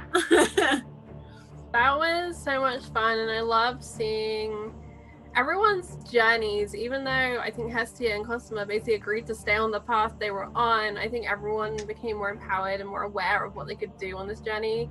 I think my favorite part still, though, was, well, one of my favorites part definitely was still that introduction episode where we met everyone in that first town and we saw their lives and we saw what led them to do this insane journey across the sea, into the sea, around Egypt, and out to this mystical place. And I can only say thank you, Alice, for including all of the details. They were all amazing and inspiring, and I'm sad that we don't get to stay exploring this world because it's so rich and it's familiar and at the same time strange and it's magical, but it's not it's a really great world, and it was a lot of fun, and the life system works so well for it. Yeah, I think it was really exciting, and there was a lot of sadness to it and a lot of exciting points, and I really want to know what happens to Marcus next. That's my big question. I know what happened in Cosima, and I think I have an idea how Zyraxes is going to go, but Marcus, like, his adventure, I feel is like just starting. He's just become a hero. Like, is Now Marcus just going to go fight crocodiles? Is he going to become Argonaut? He could Is he become gonna an go Argonaut. Oh Yeah. my goodness. Yeah, Marcus could become an Argonaut. It's a mystery. And then we're going to hop over to Zyraxes, our crazy child of the group that likes to figure Oh man, I absolutely loved playing like a combat heavy character. Because normally I tend to go for very talky characters, and playing someone I could just be like, you know what, they're just going to cut people in half. Very much indulge tendencies I don't get to a lot. I have to say, well, obviously my favorite bits are going to be, you know, the stuff in the myths and legends. I'm just such a nerd, and every name drop, like, I'm so amazed I haven't fallen off my chair, because I've done that before. I am shocked you haven't. I I've gotten close, so I've just been teetering, but it's like no. But no, I have to say that probably my favorite part was the maze. The maze is just really, really great, and I was just because once you get like a labyrinth, there's so much you can do with it, and I was just like, oh, what's it gonna be? What's it gonna be? I really like that we destroyed the Library of Alexandria. That's like moment in history. As Xyraxes is probably gonna be as they are until they get to shore again. But I think after having a very one-sided conversation with Merit, they'll probably pull through. Merit will get bugged a lot because now it's just like, okay, so you're a god, and well, my god's a god, so maybe you could like, so it's like, you know, kind of in that weird way of like, can you tell me what your friend thinks about me, kind of thing. Yeah. You know? Just like, did I do right? Did I do good? Was this the right thing to do? And just kind of bothering the cat until it just nods to get Can them you to leave it give them alone. this message and on it's like, did I do good? Tick Yeah. for yes, tick for no, Yeah. like little Take here the boxes. boxes. Yep, it's Added a literally new just box to like, in. please, like purr for yes and scratch my face off for no. Come on. But they won't be right until they get off a ship. But I think I really liked playing a character who's just almost entirely random. Like there are little pathways that I kind of went, okay, so their brain would go this way, this way, this way, this way, this. They are connected, but it's very zigzaggy, and it's been fun trying to play that and keep it like consistently strange without going just like, oh, this person is completely, you know, out of the realms of possibility. I think spending time with people all on like the same course, they've managed to like tap into a bit more lucidity because it's like, this is what my god wants me to do, kind of thing. So they're going to be less like just, you know, the wild man of Brisingamen, and a little bit more like stick in the dump, I guess. Stick in the dump, oh my god. There will probably have to be some conversations so they don't just follow one of you home, but You can play with my children. I was gonna, do They'll you want love to do you. that? Do you want to do that? I imagine like Cosimo would totally be there with the honey to cook Xyraxes from ship to shore. Yeah. Follow the Leave a honey. trail. And like, you know, if anything, I think Cosimo's children would be like, Xyraxes, take that out of your mouth. Like, you know, kind of take on the... Yeah, the you babies. basically just like adopted, you basically just like Call of the Wild adopted a wolf. It's fine. It's like, yeah, this'll work. And So yeah. just last but certainly not least, our crocodile hunter, Marcus. Yeah. Still one Oh of my my gosh. That was so fun. So probably I gotta comment on just I love the way that both Hestia and Cosima's stories came together and became like this almost parallel of each other. Mhm. And even with like the water and the electricity and everything, I don't know, it was just like so cool. I was like, oh my gosh, like they have like these mutual experiences, and then Cosimo was like, men want lots of things. And I was like, I was like, and then like the scene with Cosima and Thomas, and like both of them, like I almost cried basically. Like that scene. Yep. No. Oh my god. Yep. And gosh, I don't know. I guess it didn't occur to me until like the very last scene that Marcus might like stay on the ship.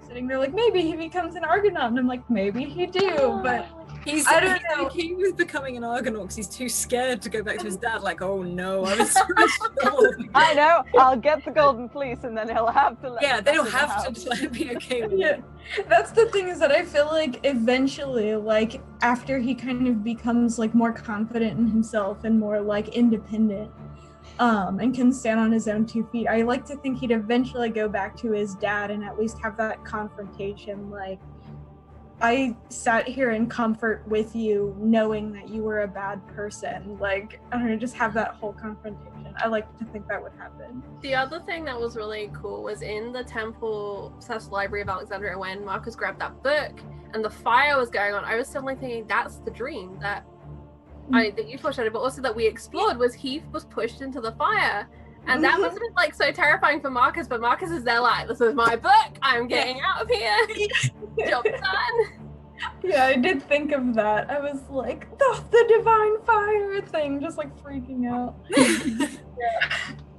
Oh man, Cosima, like when Cosima's hands just like came down, like grabbed Xeraxes, all I could think about was that flashback episode of being like, yep, they think they're being pulled off a horse. That's literally, that's why they would, because they react so strongly to touch, which that flashback episode gave me a neat little reason for. And just like those hands going down the shoulder, like all I could think of was being pulled back off the horse with the guy, and I'm like, oh god, yep. it's all there. The That's thing probably about why it they're was, I wanted to see how long I could keep hold of Tomuse, but I knew that I was gonna have to let him go to get Xeraxes. I knew that was always gonna be a thing that was gonna end up happening, because it's just the story of Cosima's life, and she was always gonna choose to save Xeraxes because she's kept them alive this long. Yeah, you don't die on me now. This is his fault. I'm gonna have to come get you. But she's battle mom. It does mean that Cosima and Hestia are now on their own sort of mission as well. I'll look after the kids while you go to the underworld. It's fine. Yeah. I mean, what better she-wolf, or sorry, they-wolf, I guess, could you find for, you know, the next generation than the guardian who watched over the slave driver's wife? Yeah. Whatever her name was. Just like, nothing is happening to my children while I'm gone. I know this. Yeah. The house may be redecorated. Oh gosh. The thing that was really cool is I feel like everyone had their moment where it was like the Hercules power-up moment where everyone kind of went god level, god mode for a while. Marcus happened with crocodiles, but yeah, it kind of happened to everyone. But also Marcus had the book, and I think Hestia had these moments of like where she embraced that she could do harm, but it wasn't necessarily a bad thing. It could be a tool. It was something that she could contribute, and made these connections. And the bond with Hermes was a really, like, that moment under the tree, which was one of the last things that happened before obviously went away for a while. That was really cool. It was like, you are still part of this story, still part of this network with all these gods. And then Xeraxes, pretty much every time Xeraxes unleashed like beast mode, fiercest thing. So yeah, I really enjoyed that about this, that we all really did get a chance to be heroes. Marcus's is still the funniest. I've done this, Hestia, again. But apart from that, thank you so much to all being part of this, and also I love the cipher system because it allows for things like this, which is what's amazing. But other than that, Scrat's going to put some links in chat to our Discord, our Twitter. We've got loads of viewer games coming in 2 weeks as we start season 3, so please go and check those out. Also our wonderful sponsors in the form of Bird in the Storm and also Mage Hand Press, created Dark Matter. Yes, it's a similar Argo and a similar Telemachus. So if you would like to go and check that out, I know that's on YouTube. But other than that, everyone keep evoking emotions, and we'll see you for the final day tomorrow of finales. See you later. Bye.